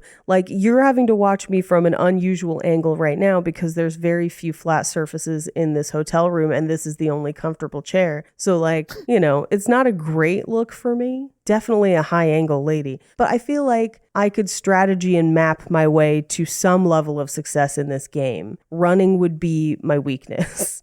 But I also feel like I could convince multiple people to work with me in a gang to do my bidding and delegate tasks. I'd be dead the first night, and you know what? That's fine. Honestly, I don't want to live through this. I know. That's what I mean. Like, I would really struggle to kill somebody. I think if I was in this situation, I could probably get there in like a self-preservation kind of a sense. Sure. I do think I would struggle with it, though, and in that hesitation, I think I would get killed. I wouldn't want to. I would struggle with it, especially if it was people I went to high school with, because like I didn't keep in touch with a lot of them, but I don't have any like burgeoning hate, really. Like, they're mostly just people. And there are a few that I kept in contact with that I wouldn't want to kill, obviously. Yeah. That's the part that's tough, because it is people you know, and it's people you've known your whole life. And I feel like if it was just regular apocalypse rules and it's strangers, I'm going to kill zombies, I'm going to kill vampires, I'm going to kill whatever to survive in that scenario. Like, we were in one of the mineral pools last night, and one person's partner is super into apocalypse prepping. And we were all kind of laughing about it, in part because one of the other girls was like, oh, I don't want to live through the apocalypse. And I was like, yeah, right? Like, come on, what are you talking about? Yeah. It's going to be terrible. There's so many things that are crazy about this place. They don't really have any food at all. They just have a bar that serves drinks that are like, the sign is like, an array of wines, spirits, and 0-proof cocktails. And we're like, that means no alcohol. Like, just say mocktails. Like, why 0-proof? That's a crazy thing to say. Well, Paige, they're a religious compound. Believe me, they're used to giving 0-proof, all right? Oh, I know. But also the people that own it now, I think their only religion is money. I'm pretty sure that these people made a bad investment. Paige, two things. Religion has always been about the money, and this is just a weird story about how you and your friends suck at doing research on places you're going to go visit. So we did not pick it. The one friend who has finished radiation, and that's what we're here celebrating, she picked it because she had heard about it. Of course. It was the one that had crazy amounts of shit going on in their personal life, so they couldn't do the research, and I just made fun of them. Great. Thank you for that high road. I appreciate it. I was going to say this former compound / old rustic spa is located on the high road. And Anyway, some people choose to opt out. I don't want to glamorize suicide at all. I feel like you're better off being here and we're better for having you here always. But in a situation like this, ooh boy, do I understand it. Yeah. And I'm like, yeah, I get it. Yeah. But this is where kind of as the night has come to a close and we got all the scores, we start to meet some of the other people who have kind of found a place to hole up, one of them being Megumi. And she is hiding, she has the stun gun, and she has all the pictures of her classmates, which is actually very, very sad. But with the stun gun, she lets in Mitsuko, I believe is how you pronounce it. But I have her in my notes for the rest of the time as murder bitch. Yeah, because she's awesome, but like Terrifying. she's like the girl version of the badass dude in black. Yes. Yeah. Yes. But you see in her eyes immediately when she's like, hey, I can come in. Don't worry about it. And you're like, no, She comes in and she goes for the stun gun. And we find out that her weapon is like a mini scythe. Kind of like it's like a martial arts weapon because I've seen them in other kung fu movies, but it's basically like a handle with a curved blade. And she's like, at first I thought my weapon was stupid, but it seemed to be pretty useful. And she just slits her throat with it, sprays everywhere. But now we know from that line that she has already killed multiple people that night. Like, Yeah. this is not her first. She's just collecting weapons as she goes. Yeah, she's doing fine. Yeah, she's playing the game. At one point, she's so relaxed, she takes a shower, Paige. It's insane. A shower and changes her clothes. Yeah. See, this was also something that I was so curious about, and I got to read the book because some people, and I think it is the people that have relaxed into this apocalyptic world, some of them change back into their street clothes as opposed to their uniforms. Yeah, like their school uniforms. Yeah. Yeah, because some people leave the school uniforms on, they're like, I can't even think about clothes or anything, or maybe they dropped their bag or whatever, or maybe that's their only set of clothes. But they're like, I can't even think about any of this. I just have to survive. Meanwhile, murder bitch is over here changing outfits. Like, it was wild. So we then find out that it's 28 left to go, which means that 14 people died the night before, the 2 in the classroom, and then an additional 12. Yeah. And we know that 6 to 8 of those were the transfer student alone. But Shuya and Noriko are still alive. They listened to the list of their dead friends because much like Hunger Games, and this is why I'm like, Hunger Games totally stole from this, it's also the element of the announcing how many people are dead, Yep. who is dead, who is still alive. That is a direct rip from this. Yes. 100%. Because even if the concept of killing kids in a post-apocalyptic landscape is not as original, this element of the announcements and the danger zones is. Because Hunger Games has it too, where it's like, here are the announcements, here's where you can't be, here are the animals, here's the zones that are whatever. And we don't ever see the danger zones take effect. But essentially the danger zones are, if you're caught there, they'll just detonate your collar. It could be, yeah. And so you have to not be in that quadrant of the map. Yeah. And so all of that, I'm like, Hunger Games literally lifted all of that, like directly from this. Yeah. But they kind of emerge from the cave and they're kind of like walking through to figure out where they're going to go to avoid the danger zones, to get the messages. And another classmate pops out with an axe and he clearly doesn't want to kill them, but has to kill them. Does that make sense? Like, where he's like, I know I got to kill you. I don't like doing it either, but like I gotta. And in the tumble, he and Shuya fight and his axe ends up in his own head. This fight was funny to me on some level because the guy has an axe and then you see Shuya reach in his bag and pull out a pot and block The pot lid. the axe with the pot lid. I was like, oh, this is bad news for Shuya right here. Like, this is not a great weapon at all. Yeah. But who should see this but the other transfer student? And somebody else saw it as well. We will find out later. Yeah, this is like the good transfer student, the one with the bandana. The one with the bandana. And now up to this point, all we've seen from the other transfer student is him just straight murdering people. Yes, like a badass. Like a badass. And this guy has a shotgun, so you assume he's going to do more of the same, where he's going to kill them. Yeah. And he doesn't. And at first you're like, why the fuck doesn't he kill them? And we will find out later that he is there purely for revenge. Yes. And so this was not the kill he needed to make. He is there on his own mission, but they don't know that yet. And he's like, okay, what weapons do you guys have? And they're like, a pot lid and binoculars. He's like, Jesus Christ. Yeah. Like, but as that's happening, they hear a megaphone from a hill kind of further down on the ridge. And it's two of their classmates who are like, hey, we're all collecting here. We just want peace. We don't want to die. And I think if we all band together, we can find a peaceful solution. So like, everyone come meet us here and we'll talk it out. And they're immediately they're like, oh, well, maybe we'll go over there. And the transfer student's like, don't you fucking dare. Yeah. Don't you fucking dare. They just drew attention to themselves because their weapon was megaphone or whatever. They just drew attention to themselves and they're about to die. Because, spoiler alert, when it comes down to like either I die or we have peace, people don't usually choose to die. Like, they're not going to risk their own lives for this, unfortunately, pessimistic though that may be. And sure enough, those girls, having drawn attention to themselves, immediately get gunned down by the transfer student. And it's brutal. Yeah, like the creeping Black Death, he walks up behind them and shoots them in the back. Well, and he's shooting them at such a close range that their bodies are like flipping and spinning around. I was like, Jesus Christ, they did so much with squibs in this movie. I know, they're doing like a bullet ballet. It's crazy. But yeah, it's awesome too. It's great. It's crazy. It is crazy. Warmer, sunnier days are coming. Fuel up for them with Factor's no prep, no mess meals. Meet your wellness goals in time for summer. Well, let's call it fall.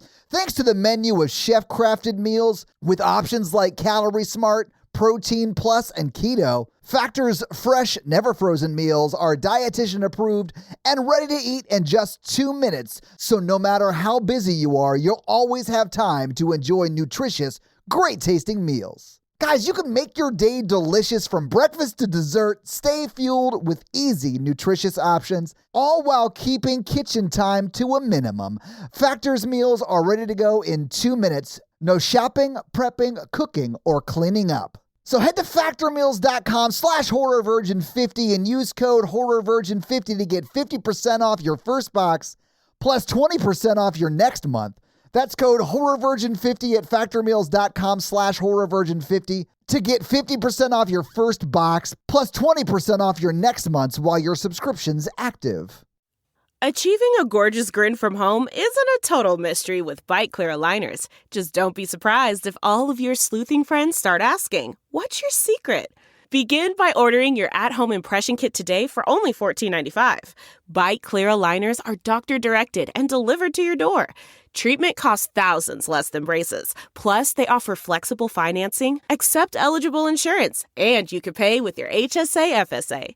Get 80% off your impression kit when you use code WONDERY at Byte.com. That's BYTE.com. Start your confidence journey today with Byte. And at that point, Shuya's mad because he's like, oh my God, what are we doing? Like, why are we killing each other? Like, I believe that maybe we could band together and fix this. And this is where the transfer student is like, hey, there is another way out. You can choose suicide if you choose to. And he's like, but other than that, don't fucking trust anybody. Yeah. Just run. Just run. Don't trust anyone. And of course, we cut back to the control center that's like, full of army, full of everything. And they're basically making another announcement. They're like, take a break from killing, but those two girls and a bunch of other people are dead. And we cut to another shack where a girl has found Megumi's body and is like, murder bitch, I think you killed our friend. She was our friend. And she's like, you did terrible things. Like, there's this whole argument between them that, like, we don't have a lot of context for. No, but it seems like Murder Bish may have slept with someone's boyfriend, or, like, there's, like, this whole thing. Like,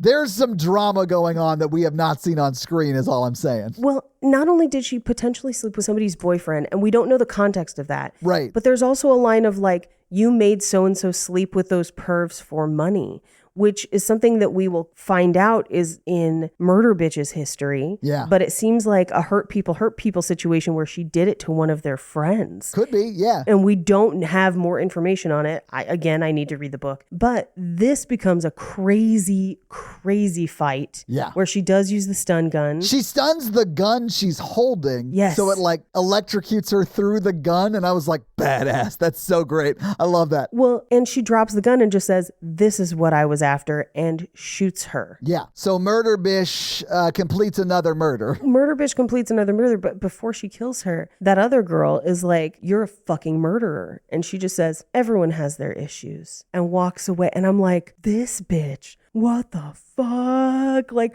who is she? What is happening? But we cut to Shuya and Noriko. And Noriko is clearly suffering the symptoms of an infection from the cut she got the night before. And so he's like, well, okay, the map says there's a clinic over here. I'm going to take you there. And again, most of this is empty. So the best you could hope for is to find supplies. But of course, they arrive at the clinic. Yeah. And who should be there but the other transfer student? Yeah. The good one, not the badass in black. Yeah. The guy with the bandana. Right. I love that he opens the door and he's just like, oh, pot lid and binoculars. What's up? Like, Yeah. hubcap, turkey sub. Nice to see you. But he treats her arm. And I do love that every time they ask him, they're like, how'd you know how to do this? He's like, my dad's a doctor. It's like, wow, this food's good. Yeah, my dad's a chef. How'd you know how to steer this boat? My dad's a fisherman. Like, he just changes it every time. Yeah. I like when he says his dad's a fisherman, he like laughs because he knows he's doing it. He's like, I know that you know this is a bit at this point. Yeah, it's fun. Yeah. But he basically is like, he takes care of them and he feeds them. And they're like, why are you being so nice to us? And we will eventually get a story as to why in a couple scenes. I got to go to the door. Hang on. Go for it. Sorry about that, Paige. I had to go sign for a package because... What is it? So, obviously I got Natalie's ring, but I also custom made myself a wedding ring. Oh, yay! And that just came in. I'm so excited for you. Yeah. That looks really cool. Cool, right? What metal is it? I don't know. It was a dark one.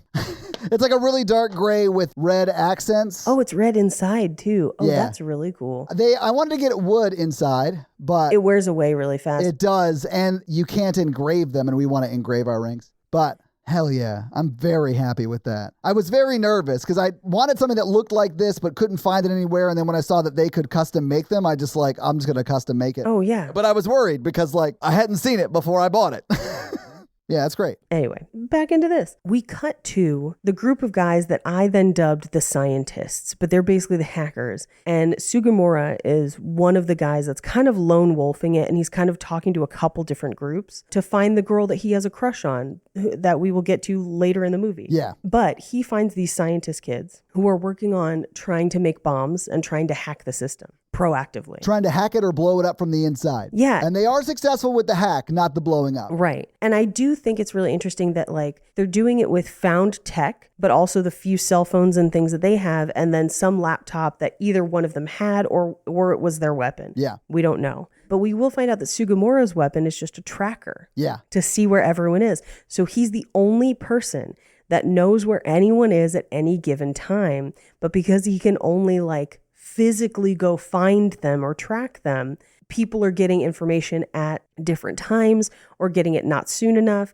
or too soon. Very Romeo and Juliet. Yes. He sends them the other two kids, the hacker guy sends the other two kids Right. on a mission to find fertilizer, pesticides, charcoal, Yes. all of the stuff you would need to make a bomb. Yes. And expects them to find those very specific things. And then, Paige, they do. They do. And they find a truck. The truck is the thing that I couldn't believe they found. All of that shit is not on camera. I was like, these guys go on the best and most successful side quest of any movie ever, and we don't get any of it. We don't get any of it, but we do know that they're in a compound. They're in a series of buildings that no one else seems to go to except for Sugimura. And I think that there's a garden or a farm, because we see a couple farms and farmhouses. Yeah. And I think that's where they found a lot of the stuff. But the fact that they left a truck out. But this is also the thing of the game masters, if you want to think of it that way, kind of leave the environment as is and are have fun. And so it's yeah, somebody found a truck.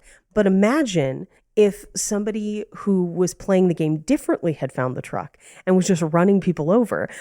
I kept thinking every time somebody would find something or do something, how different it would be in different people's hands with what that object could be or what that tool could be.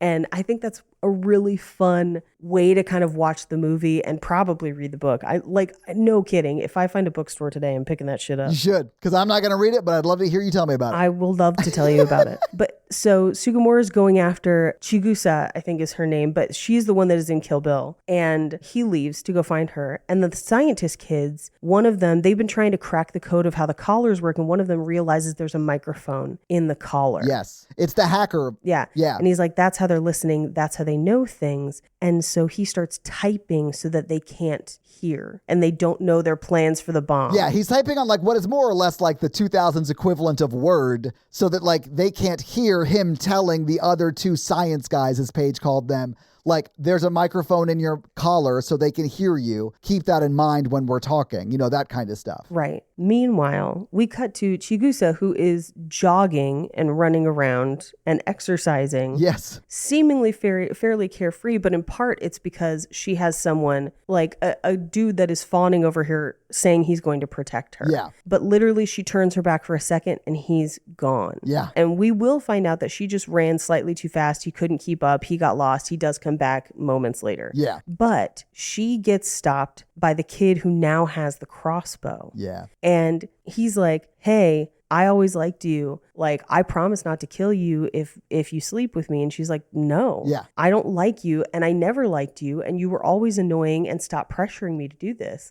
And he's like, I don't give a shit. I have a crossbow. I can just force you. And she's like, then fucking do it. I loved that so much because he is like, I mean, there are no rules. I could do it. I have the crossbow. And she's like, bitch, I wish you would. It was so funny. Yes. And then like, he does shoot her in the face, but like just the cheek. He clips her. Oof. And then He clips her. oh, it's great. But he's like, see, you made me mad. And she's like, no, see, you're always blaming somebody else. And she pulls out a knife and she's like, come at me. Every inch of me will resist you. And she first gets him across the back of the net. Yep. And I'm like, oh, good for her, because he falls and it's a dick snatch fall. It's dick snatch back to school. Paige! Because she just stabs him repeatedly in the crotch till he dies. Literally stabs him in the dick to death. And it takes a while because that's not normally where people die from. But she like stabs him 3 or 4 times. There's a lot of blood there, but yeah. Well, yeah, but it takes a long time to sanguinate or like whatever. Yeah. So yeah, she's just like stabbing his dick and balls repeatedly. I was wincing so hard and also clapping. I was cheering for her the whole time. Yeah. It was great. But who should show up but Murder Bitch? Murder bitch gonna clean up the house. Well, and Murder Bitch got a gun. Yeah. So Murder Bitch shoots at her and she runs away, but she gets clipped by a bullet. And so she's injured. Yeah. And the guy who was following her to protect her catches up with her. Hiroki is his name. I do think it's nuts that he was on a bike and she was on foot and she was 3 minutes ahead of him. Like, bro, Yeah. you had a bike. He had a bike, but he does catch up with her and she's like, hey, Murder Bitch is there and she's got a gun, so you should watch out. Yeah. And I'm definitely dying, but will you sit with me until I'm done? And he's Yeah. like, of course. Because he also, there's this very sweet moment where I think neither of them will admit that they love each other because they don't want to make the other one sad. Yeah. Oh, It's beautiful. I cried. It was very sad.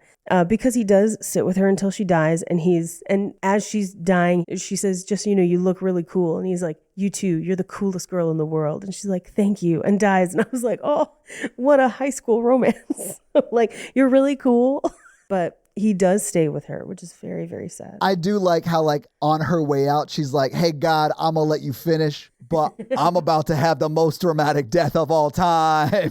And she does. Oh, God. So we cut back to the clinic where Shuya and Naroki and Kanawa are eating rice. They're finally eating because she's feeling better. He's, treated her. And this is where he's like, hey, I got here because I survived 3 years ago and then they brought me back. Yeah. I survived when I was 12. Like, how old was he the first time in the game? I don't know. Well, he's older than them, clearly. A little bit, yeah. And he has a picture of Keiko. And he's like, I was in the same situation with you. And I promised to protect her. I shot my best friend to do it. We got to the time limit. We both survived. And then something changed as the necklace beeps and she shoots him. Yeah. And he then turns and shoots her and she dies and he survives. Yeah. And he has this moment of like, I never understood the smile that she left behind where she says thank you as she dies. Yeah. And they're like, oh my God, what the fuck? That sweet relief of death, Paige. Yes. It's like the work for me is done now. Yeah. And the feeling of like, oh, thank God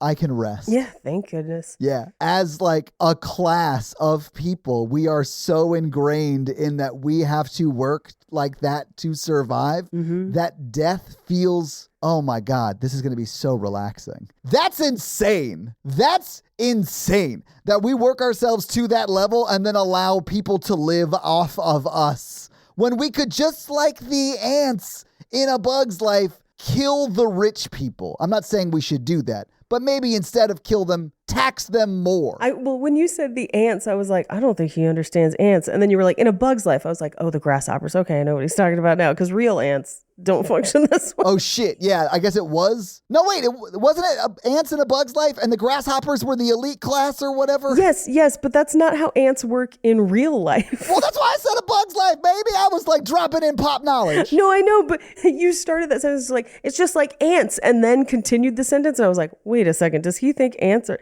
And then you were like, in A Bug's Life. I was like, oh, this is why. Paige, what you're describing, and I'm so glad you're doing this because this is something that I very much struggle with, but what you're describing to the listeners is what it's like to have a brain that suffers from ADHD. Yep. And that is, sometimes you forget sentences continue and your brain starts to like... Well, not just continue. You had a whole sentence in between the two. So you said ants, and I was like, what the fuck is he talking about? And then a sentence later, you were like, in A Bug's Life where they did that. And I was like, oh my God, yeah, no, he said a bunch of things in the middle there. Yeah. And like, it was... All of them pertinent to the point I was making as well. God. Because I stopped at ants. I was like, what? If you don't have ADHD out there, this is what it's like. Yeah, Jesus. It's great. Because you're like, I know facts about ants. They actually are a monarchy. I know, right?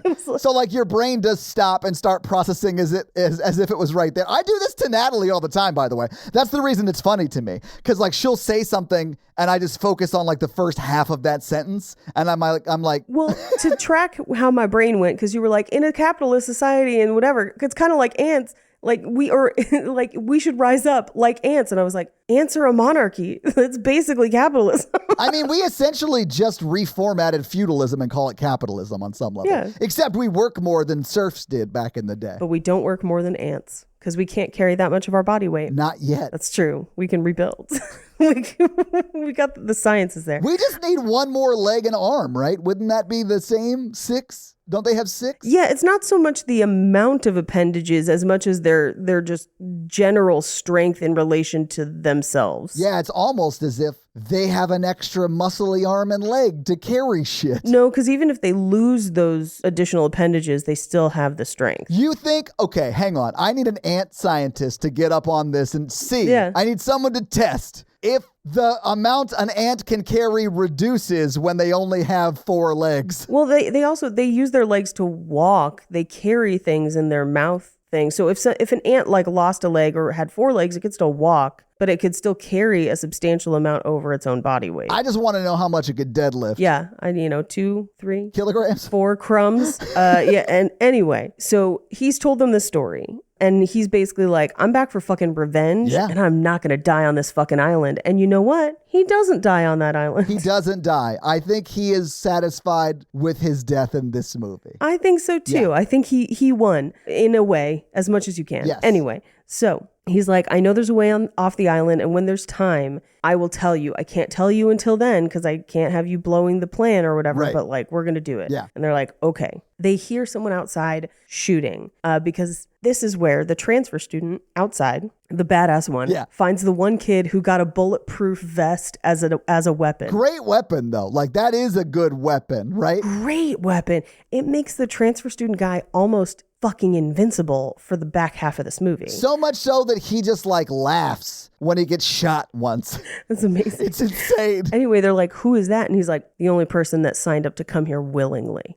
But again, he's MacGrubering the gun. It's just everywhere. Well, he's still a kid, Paige. He can't shoot an Uzi. Like, I mean, he may have like volunteered his tribute or whatever, but he's still a kid. Well, he also seems to have unlimited bullets, which I think is fun. No one ever questions, like, there's only one gun that runs out of bullets in this entire movie. Yeah, and he's shooting conservatively 1,000 bullets every time he uses it. Yes.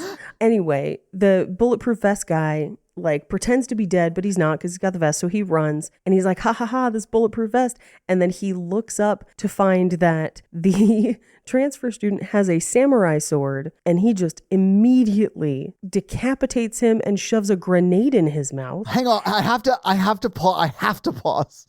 Because, so like, we haven't seen the transfer student yet. The guy that dude is fighting came in on a bike. Do you remember the bike? It's why the decapitated head has a helmet on it. Oh, yes. Because he came in on a bike.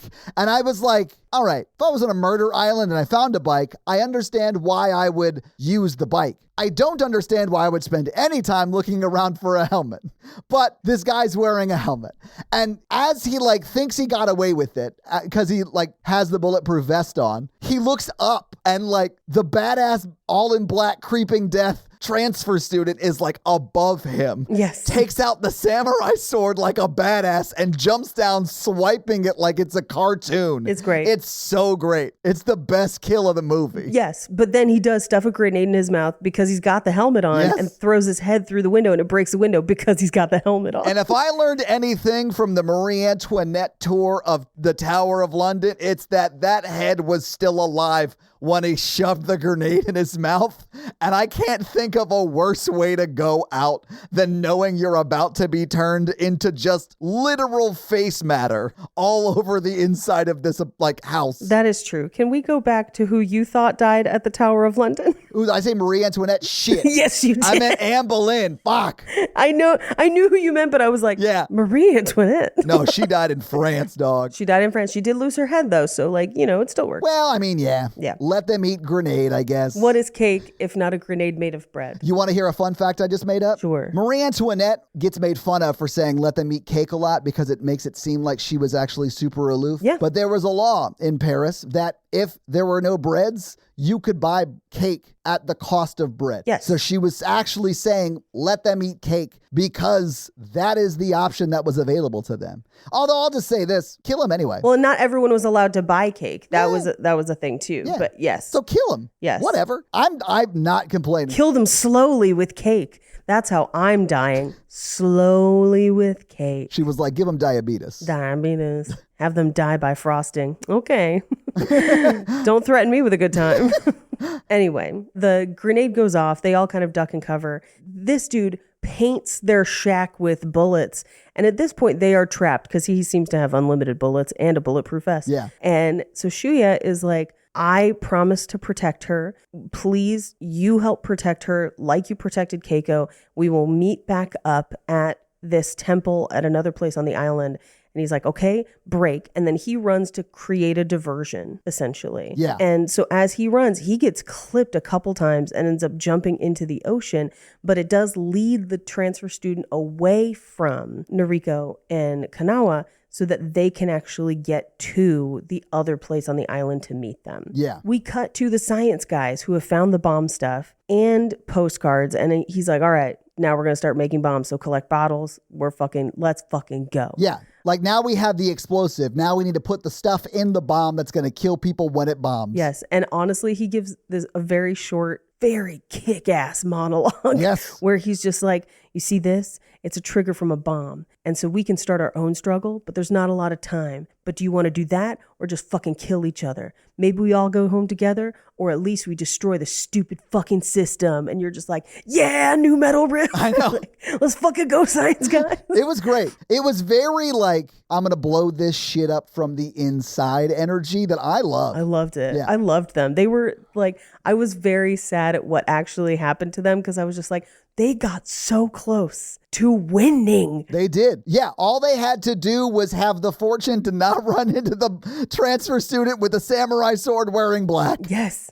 Anyway, we cut to day 2.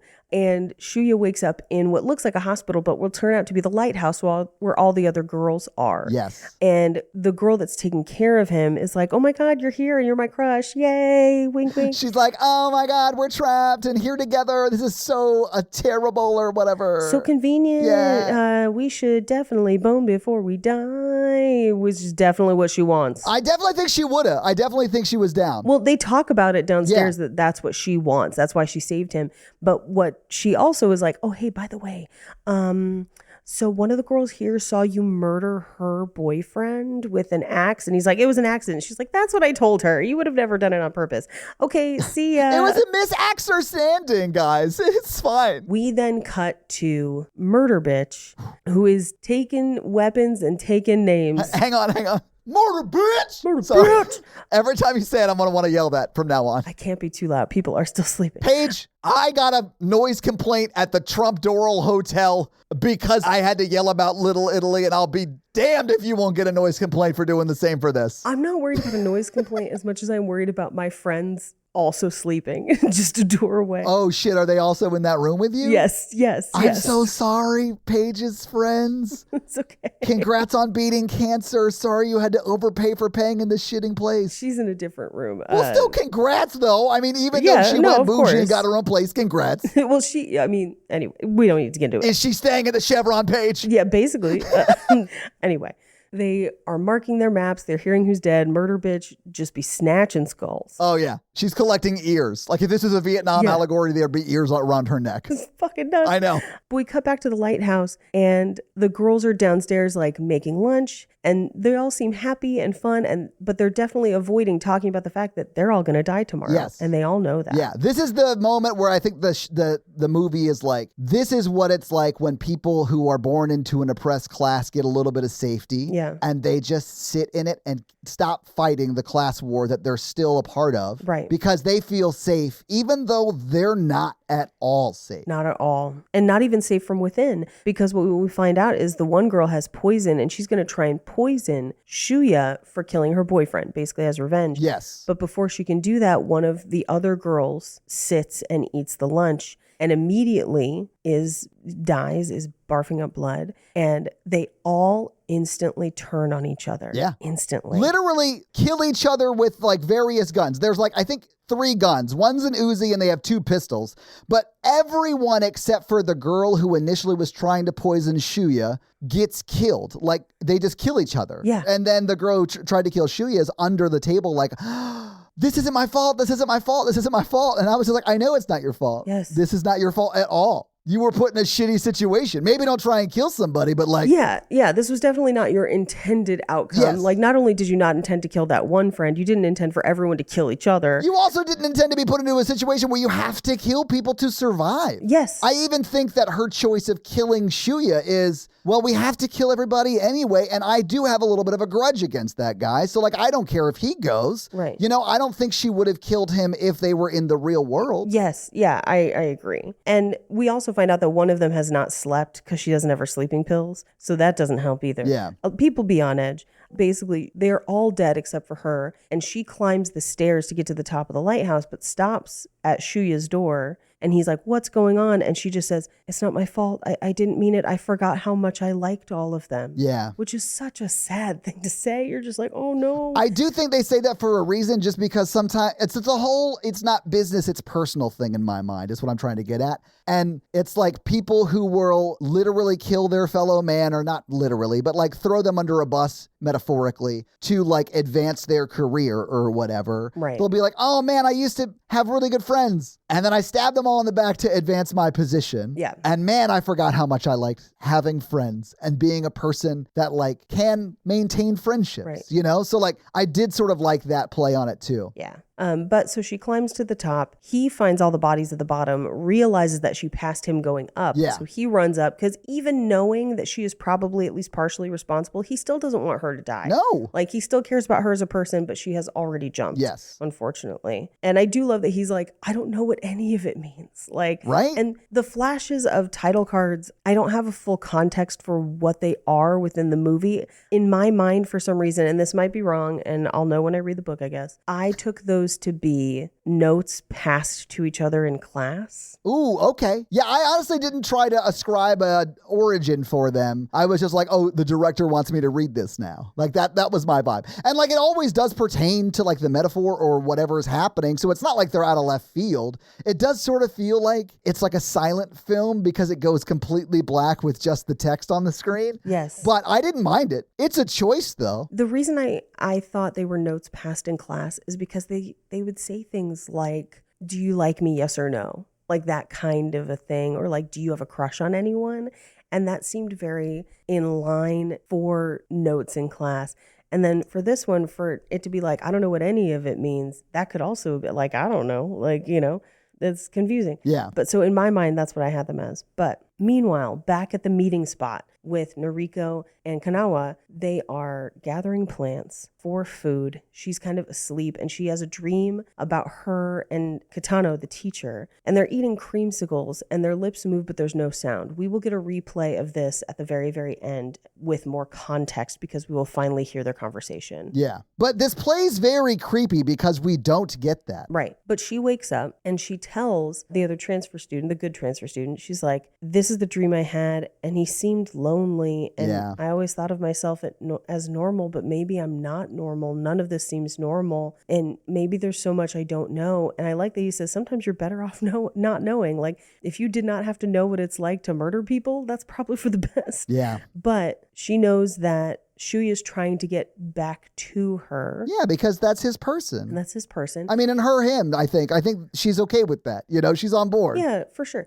But as he's fighting to get back to her, he's fighting through visions of his dad and visions of Nobu, and Nobu being like, Nobu's ghost basically being like, you have to get to her and protect her. Like you have to live long enough to protect her. And who should show up but Murder Girl? Yeah. Murder Girl is immediately run off because not only is Shuya there, but also the other transfer student. And she's like, oh, okay, I'm not gonna, like, she shoots at her, but that was about it. Yeah. But then who shows up but Kitano, who offers her an umbrella because of the rain, which is our first indication that she is kind of his teacher's pet. She is his chosen person. I don't think it is romantic necessarily. No. But I think that it is like, she's going to be our winner. Inappropriate, but not romantic. Definitely inappropriate. Yeah. But I think it isn't romantic. I think it's like, I want her to be the winner for whatever reason. Maybe she was literally the teacher's pet. Like, I don't know. Well, I think that's what that last scene shows us, but we'll talk about it when we get to it. I agree, but I think that it's insane nobody shoots this guy as he walks up with the umbrella. Yes, and I know they do later, but yes, I did think that was crazy that none of them shot him.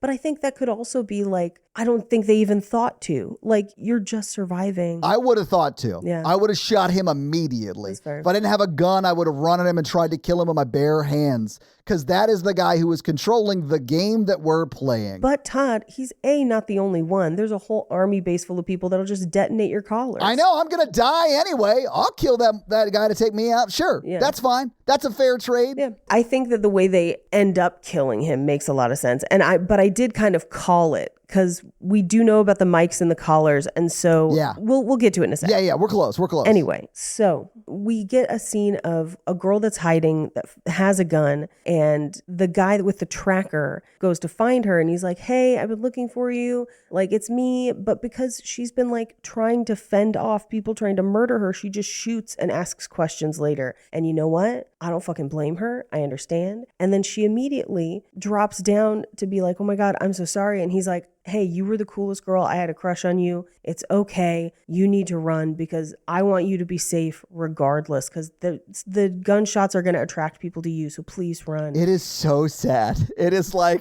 hey, I realize that you killed me, but I love you and I don't want you to die too. Will you please run away from me in my last moments so that you can survive? Right. And of course she can't because she feels so guilty.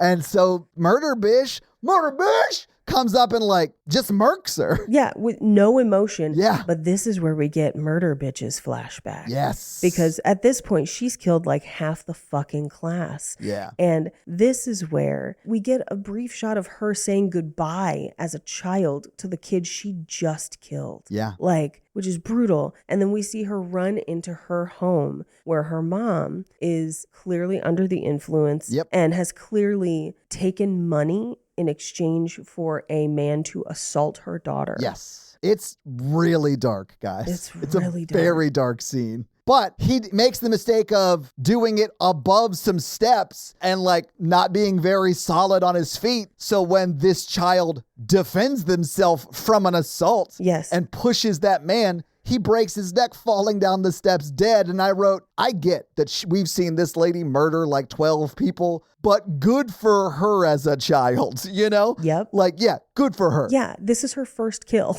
and you know what? Deserved. Yes. Good for her. He should have known not to cross the murder bitch. Justifiable. Yeah. 100%. Oh, 100%. Yeah. I think for her, it is painted as, I'm a murderer. I've done it before. I'll do it again. I'll do whatever I need to survive and like enjoy it even. It looks good on you, man. I know. I'm sorry, Paige. I've been like putting the ring on and like looking at it to make sure I like it on me. And I do. I like it on me a lot. Good. Yeah. I'll put it away. I'm sorry. I'll put it away. I'm just really excited. No, it's We're fine. getting married in like a little month and a half. That's very exciting. Very exciting. But yeah, so now we know Murder Bitch's backstory and we feel bad for her, but also she done murdered like so many people. And so it's conflicting emotions. But it makes sense. Like I did like that they actually had like an origin story for her that like, yes. Oh shit. The second she went into that I'm being traumatized again space, which she fully fucking is, she reacted the way she did the first time and fought tooth and nail for her survival. Yep. I get it. This is a trauma response. 100%. Yeah. And it is also depicted as that it probably wasn't the last time her mom tried that. Like, I think she had a rough ass time. Yeah. So like, this is the one time that the assault wasn't successful. You know what I'm saying? Like, so she probably then went on to get assaulted a few more times or a lot more. Like she had a bad upbringing. That's the point. Yeah. But yeah, it was trauma response. Okay, I'm gonna kill whoever I need to kill. And you're just like, holy shit. Okay. Yeah. But now it's her versus the transfer. Yeah. And he shoots her a couple times because the gunshots have attracted him. He shoots her. She stun guns him. Yeah. And honestly, she's the only person that's been able to fight him for a while because she got nothing to fucking lose. Yeah. And he eventually kills her, but she's like, no one's going to save you. That's just life. Yeah. And it's brutal and nihilistic and terrible. Yeah. But also you're just like, holy shit, does this movie fucking slap? It does. And again, this guy looks so badass the whole time. And honestly, she is like the feminine version of him throughout this whole movie. Yes. So the fact that they had to kill each other, I honestly wouldn't have cared who died in this moment. Me neither. But I love that they had to kill each other. It was like the two villains, if you want to call them that in this world, right? Like having to fight. I loved it. It was great. Yeah. Rarely do you see the Joker fighting the Penguin. You know what I'm saying? Like it's like that sort of thing. Well, and as she dies, she says, I just don't want to be a loser anymore. Yeah. Which is so sad. That's her smile though, Paige. That's her smile. She was working hard managing expectations her whole life and is now not having to do that. I thought that she said that because that was her version of the smile. Yep. Yeah. But now it is the third day, which is the last day. And there's new danger zones and there's only a handful of people left, including the science dudes who have successfully built a fuck ton of bombs and then successfully hacked the system. Yeah. Which does turn the collars off momentarily. It does. But Kitano is just like, okay, fuck this. And like turns the electricity off and he's like, I'm going out there. Yeah. Like, I'm going to do this with my bare fucking hands. Which is fucking We're so close. I'm getting this done. And so they load up all the bombs and they're going to drive the truck into the school and detonate basically the command center. Yeah. And you're just like, man, if they had succeeded, fuck. But who do they run into? Transfer student. And they're almost immediately super dead, except for that last one. And he's like, the hacker one. He's like, fuck this. Like, if I'm going down, I'm going the fuck down, and detonates the entire truck of bombs. I know. I love that he was like, I spent this whole game building this bomb with these two dudes. I'm not going to not ring that bell. Yep. Like, because the transfer student in black is like on the other side of the truck, and the detonator for the truck is like the front of it, because you have to crash it into the building for it to blow up, right? Right. So he runs to the front of the car to blow it up as the guy is shooting him. Yep. Like, he gets shot 3 or 4 times before he blows up the truck, which I think is probably when he dies, is when he blows up the truck. But that means he felt all those damn bullets. Like and we watch his head explode. Yes. Like it's oof. Yeah. Yeah. But then we cut to the other transfer student and Shuya and Noriko. And he's like, don't trust anyone, even me. You were my way off the island. I had to basically have you guys as protection, and now I'm going to kill you. Yeah. And that's going to end the game. And I was like, this is out of character. And at this point I was like, oh my God, the mics, they're going to think that they heard it, which means they're going to shut off the necklaces and they're going to stop the game. And because they haven't confirmed the kill yet, but that's why he sends them out to confirm the kill. But while they're out trying to confirm the kill, they're going to go directly to the command center and go after that one guy, which is exactly what fucking happens. Yep. It's fucking great. It's amazing. And I do love that they like all show up and he's like, how was it? Fun? Like, what an unhinged thing to say. It is. It's crazy. Yeah, but he's been crazy this whole time. Like, there's one scene where it cuts to them in the control room and like he's just laying down awake. Oh, I forgot the phone call with his daughter. Yeah, let me get there though, because it's crazy. Yeah. Because he's laying down awake on the couch and his cell phone that is right above his head on like the end table by the couch is ringing. It rings 3 times. Then someone gets up from across the room and walks over and is like, hey man, the phone's for you. Your phone's ringing. And so he answers the phone and he's like a real dick to his daughter. Well, you can hear her side of it too. Yeah. Where she's just like, where the hell are you? And he's like, I'm at work. And she's like, come home. Like it is played as being air quotes disrespectful. And that will play in here because now when they come back, they're like, what the fuck is happening? What's going on? And he unveils the drawing of all the dead kids with her in the center. And he basically says that Noriko is the only one he's willing to die alongside and the only one that he thinks should survive because she is the one who came to class that day when no one else did. She saw him get attacked by the knife and then she held on to the knife, we will find out. Yeah. And so she's like his fixation. And he kind of goes on to say, he's like, my kids don't respect me at home as a dad.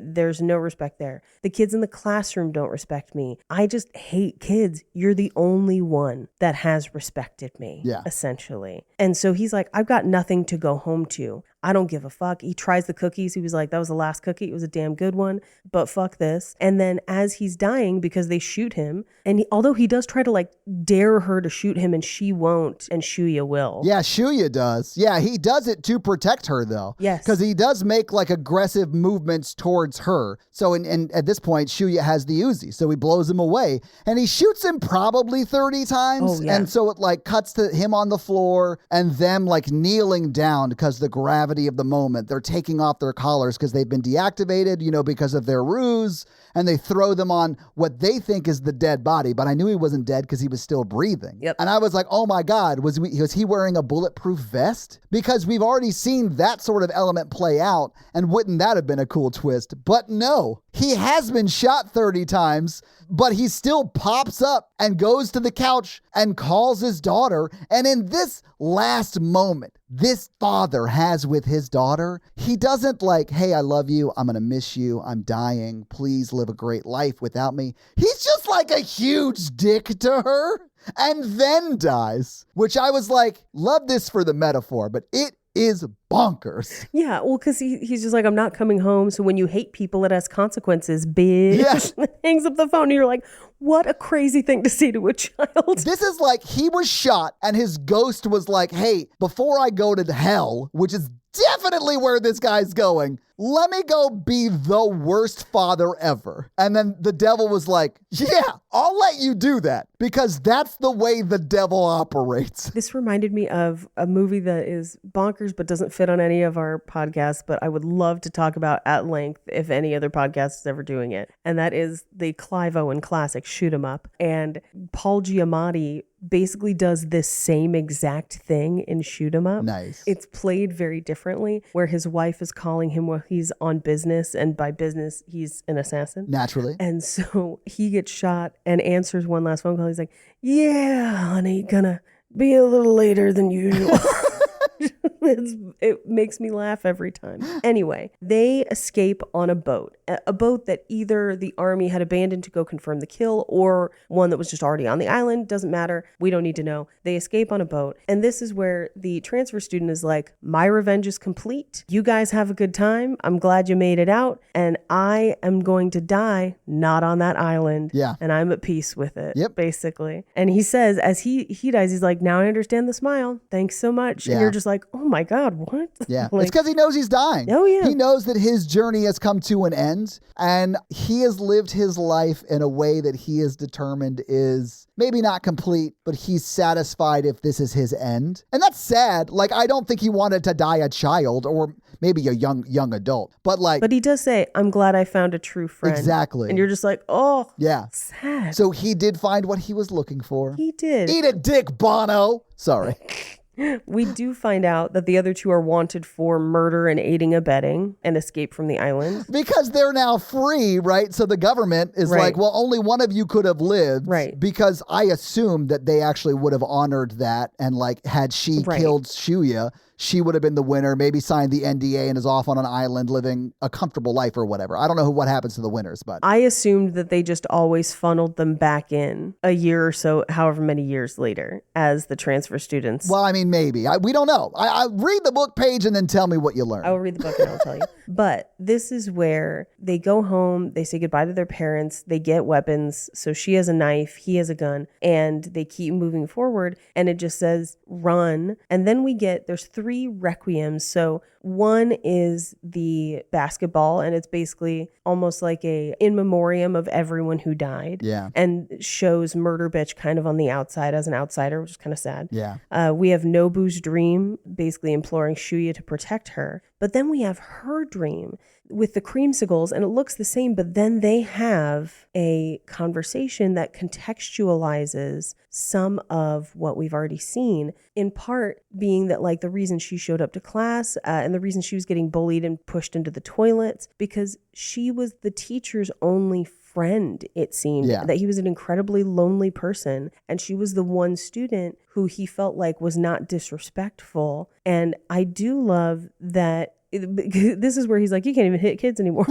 This is where she reveals that she kept the knife, and she's like, is it odd? What should I do with it? And he just says, what should an adult say to a kid in this moment? And that's the movie. So having seen the movie, having talked about the movie, what did you think about the movie Battle Royale? Fucking loved it. Yeah. Fucking loved it. It was great. Highly recommend. If you like Hunger Games, watch this, because I think it's the better version, personally. I mean, even if you don't think it's the better version, its fingerprints are all over Hunger Games. Yeah. And I don't mean that to say Hunger Games isn't like a good, unique story. I do think it's a little bit, I think it's different enough than this that it does feel like a completely different IP. Right. That is just sort of like paying an homage to this style of movie. And I do like this one better because this one like really hits the, I think, late stage capitalism metaphor better than Hunger Games, although that is in Hunger Games too. Yeah, well, in Hunger Games, it's directly related to a Vietnam allegory, Yes. for sure. Yeah. So it's also a military industrialist complex commentary. Yeah, and that's why I think like they're telling different stories ultimately. It's just in the housing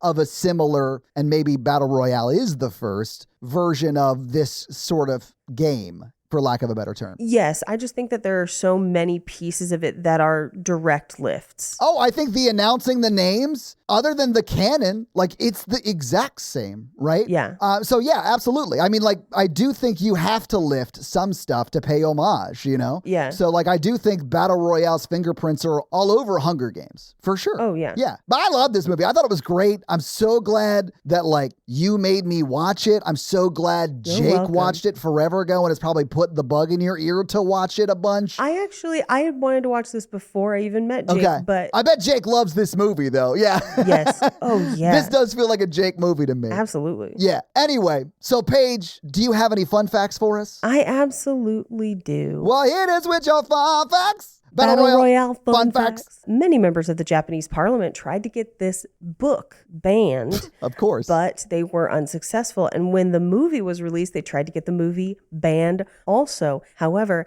as is the case with banned books and banned movies, it only made them more successful. We should get the Japanese government to ban this podcast then.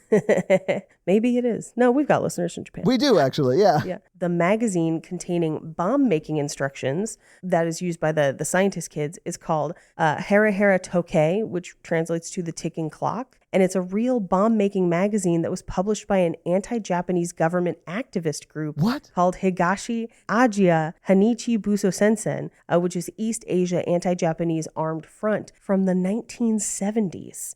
So that's a fun Easter egg for you. That's awesome. Okay, wow. Yeah, this is one of the top 10 highest grossing films in Japan. So very popular there, but finds cult popularity in the US later on. I'll get to that in just a second. Yeah. As I mentioned, actress Chiaki Kuriyama is not only in this movie as Takako Chikusa, but was Gogo Yubari in Kill Bill Volume 1, where very similar to Murder Bitch in this movie, she kind of lures men in as if they are going to have the chance to sleep with her and then murders them quite viciously, because Kill Bill also fucking slaps.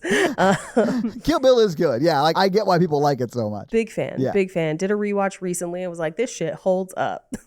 Contrary to popular belief, this movie was never banned in the United States. However, the release was not a normal linear release as we're used to, and there are a bunch of different explanations as to why. One of the explanations could be that the production company refused to license it in North America, and distribution companies in North America rejected offers. So like they couldn't come to like a financial agreement to release this in America. Interesting. Well, and that could potentially be because it had been so popular in Japan, but it was still a smaller independent movie. They were charging an unusually high fee for this kind of film because realistically in the year 2000, it is a Japanese language art film in a way. Yeah. That's how it would have been released in America. Now, I think if you released this movie in America today, I think it would do incredibly well. I think Godzilla Minus One really proved that a foreign language film that's really well made with a great story can be successful in the American market. But I think at the time in the year 2000, people didn't have that kind of confidence. But one of the probably main factors as to why this did not come out in the United States immediately, it does eventually make its way here, is because this would have been right after the Columbine high school shootings of 1999. Yeah. So no distributor was willing to pick the film up due to the plot line involving high school students killing each other. And I think that's probably the most likely reason. That's the one that I think probably rings the truest to me. That makes the most sense. I don't know if it's true or not, but I could definitely see that happening. Yeah. No one in the cast had any stunt doubles. Now that surprises me some because they do some pretty insane stuff, especially the two transfer students. If you're just an actor, that's some good stunt work for just an actor, you know? Yeah. This movie was actually shot in a bunch of different locations all over Japan. Yeah. One was actually a small island. Usually when you see the coastline, it's the small island. Yeah, the lighthouse definitely wasn't there though. Like, the lighthouse was like at the end of a street and they had to shoot it in like just the right way so you didn't see that. Yep. You probably wouldn't notice that unless like you've shown up to a location knowing you need to get a shot and like there's no way to get that shot with the topography around you. So you're like, okay, I'm just going to shoot it high or like from a really low angle and just so you don't see anything behind it. You know, it's like that kind of vibe. Yep. Now, as is common with movies that become very, very popular in Asia, they had tried to make an American remake, literally since this movie came out. One of the producers, a man named Roy Lee, obtained the rights in 2006, which would have been the year I graduated from high school. Oh, well, look at you. However, as some of you probably know, the Hunger Games books came out in 2008 and the movies came out in 2012. And once those movies came out, they halted any sort of pre-production or development on this project because, quote, and this is Roy Lee's quote, audience would see it just as a copy of games. They would. Yeah, most of them wouldn't know that Battle Royale came first and is the reason that Hunger Games, came first, quote, it's unfair, but it's reality. So that is why we have not had an American remake. But I'm here to tell you we don't need one because this original is great. So I would love a Japanese remake. Oh, sure. Like a modern Japanese remake? Yeah. Like high budget, spend $100 million on this and make it really good. Yeah. So director Kinji Fukasaku celebrated his 70th birthday during the film's production. Wow. He would pass away 2 years later during the production of the sequel, Battle Royale 2, thus ending a 40-year career in the director's chair. And it fucking shows because this movie is fantastically made. Honestly, I get it though, because if I made this movie and then had to make the squeakquel version, it might kill me. Well, and he eventually passed away due to prostate cancer. Oh, that's so sad because you can tell he's a seasoned director with this movie because it's really well done for what it cost to make. We'll talk about that, but his son ultimately completed the sequel to dedicate it to his father. Love that. So I am kind of curious. I want to read the book before I watch the sequel, but I definitely watched the sequel. I would definitely check that out. Yeah. This movie is banned in South Korea on TV due to the graphic violence scenes, which, spoiler, Yeah. I don't think you could show this on TV most places. Yeah. Is it rated R? I'm pretty sure it's rated R, right? Oh, yeah. It was like 18 plus is whatever the Japanese rating is, which in the US is basically R. Yeah. In April of 2013, 7 years after the film was initially released and when it was originally released, the German Index for Youth Endangering Media added this to its list. And it was confiscated by a local court in Germany, in Hesse, Germany specifically, which meant that no one in Germany was allowed to sell the movie and all copies were supposed to be confiscated by the police. What? Yes, they appealed the ruling order in October of 2013, and the court revoked its ruling. As of February 2017, it's no longer confiscated or in the index, and an uncut release sometime in April 2017 is planned by the publisher for Germany specifically. Wild. Okay. Yeah. That's a journey right there we just went on. I know. So the student who played Oki, who is the student that gets the axe to the head, he kept everyone entertained between takes because he brought his band to set and they would play mini concerts in between takes. Wait, I'm sorry. Which character is this? The one with the axe in his head. That is awesome. Yeah. Hell yeah. Yep. Hey, director, do you mind if my band just comes and plays for the crew? Yeah, cool. Like that's so cool. Like that would never happen in a Hollywood movie. Nope. Unless it was like Johnny Depp and everyone was like, fuck, we have to listen to Johnny Depp's band during lunch. Like it would be like that kind of shit. So the code listing shown on the laptop is from Fyodor's NMAP, a popular network auditing hacking tool. So it's like real life code from other things. But also the anime characters that you see during the code scene are from an anime manga series called Slam Dunk from 1993, which also match the basketball uniforms that they have in the flashbacks. Wild. Okay. That's cool though. I honestly thought they were just a callback to that dream, but that's interesting that they're from that comic. Okay, Todd, this is going to blow your fucking mind because we normally catch this and talk about this during the episode, but almost all of the shots that take place at night are actually shot during the day. No shit. They did such a good job of that in the year 2000. Good God. They did an amazing fucking job. Paige, I'll table it till box office, but yes, that's insane. That's crazy. And then I'll end on this last little tidbit that I did find about the book that I'm excited to read it, but in the movie, Kawada and Kiriyama are transfer students. In the novel, only Kawada is the transfer student. He is the one that volunteers to come back because he's back for revenge. And Kiriyama was actually part of the class and the leader of a gang within the class. So he starts like a faction and then goes rogue. So I am very excited to read that. And those are your fun facts. Well, thank you for those fun facts, Paige. Let's talk a little bit about box office. This movie is a Japanese movie that came out in the year 2000. I'm going to do my best. I did find figures that are estimates, so know that going in. None of this is definite, but it's probably in the ballpark somewhere, okay? Right. So, Paige, do you want to take a guess as to what the production budget was? And I converted it to dollars because I don't think in yen. But do you want to guess what the production budget was for this movie in the year 2000? $2 million. Paige, I did sort of lay the groundwork for it was a super low budget. It's a little bit more than that. It's $4.5 million. But I think that is still an insanely low budget for everything we're doing in this movie. Absolutely. Yeah, it's crazy. It's not like it's a single location movie, Yeah. Although if you adjust for inflation, that's roughly 8.5-ish. Well, more like $8.2 million today.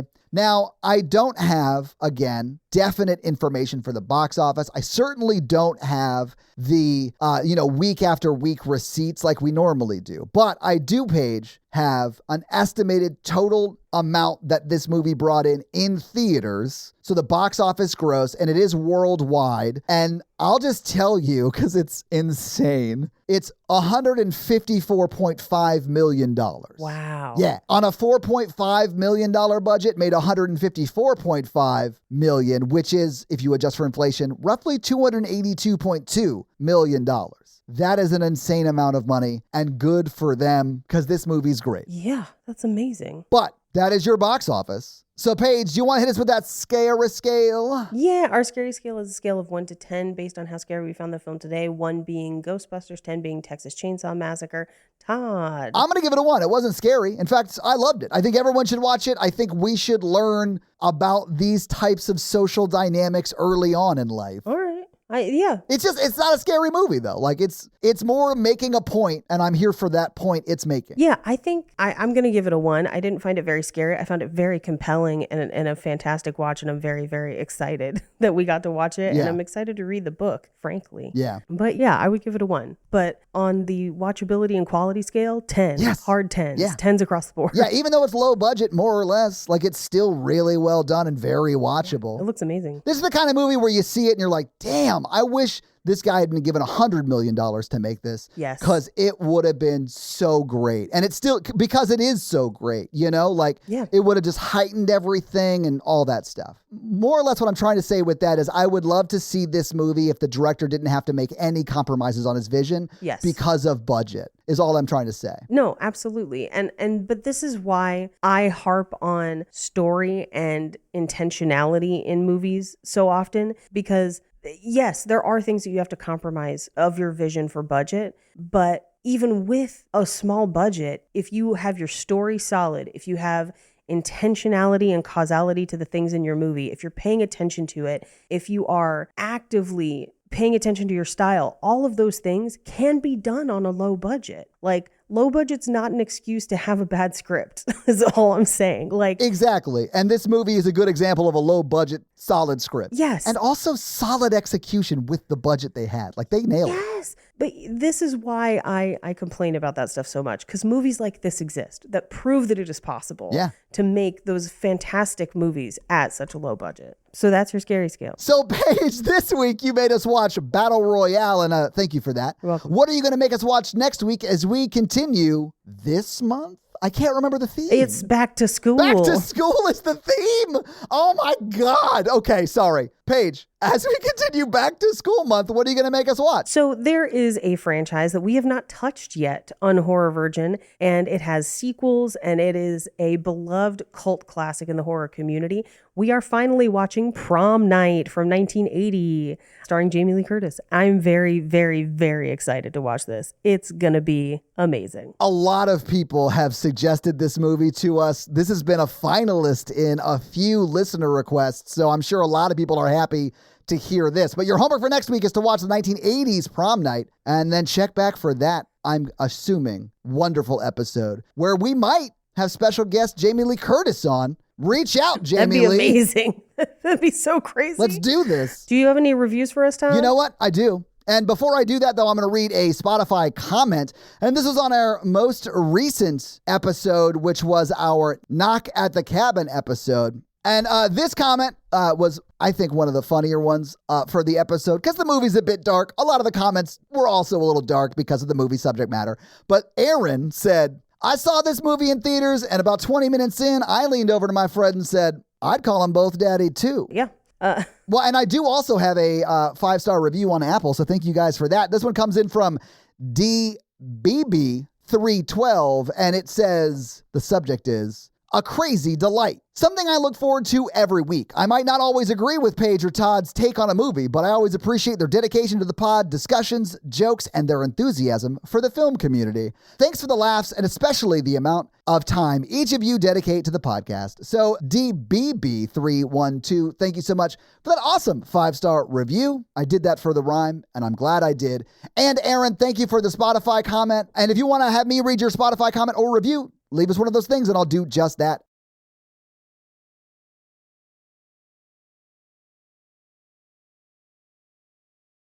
So guys, if you like this show but want to hear Paige and I talk about romantic comedies or just regular romantic movies, check out our other podcast, some might call it a sister podcast, called Romancing the Pod, where we do just that weekly. It's a lot like this show, but for romance and romantic comedies, because Paige doesn't like them. So we make her watch them, just like you guys make me watch horror over here.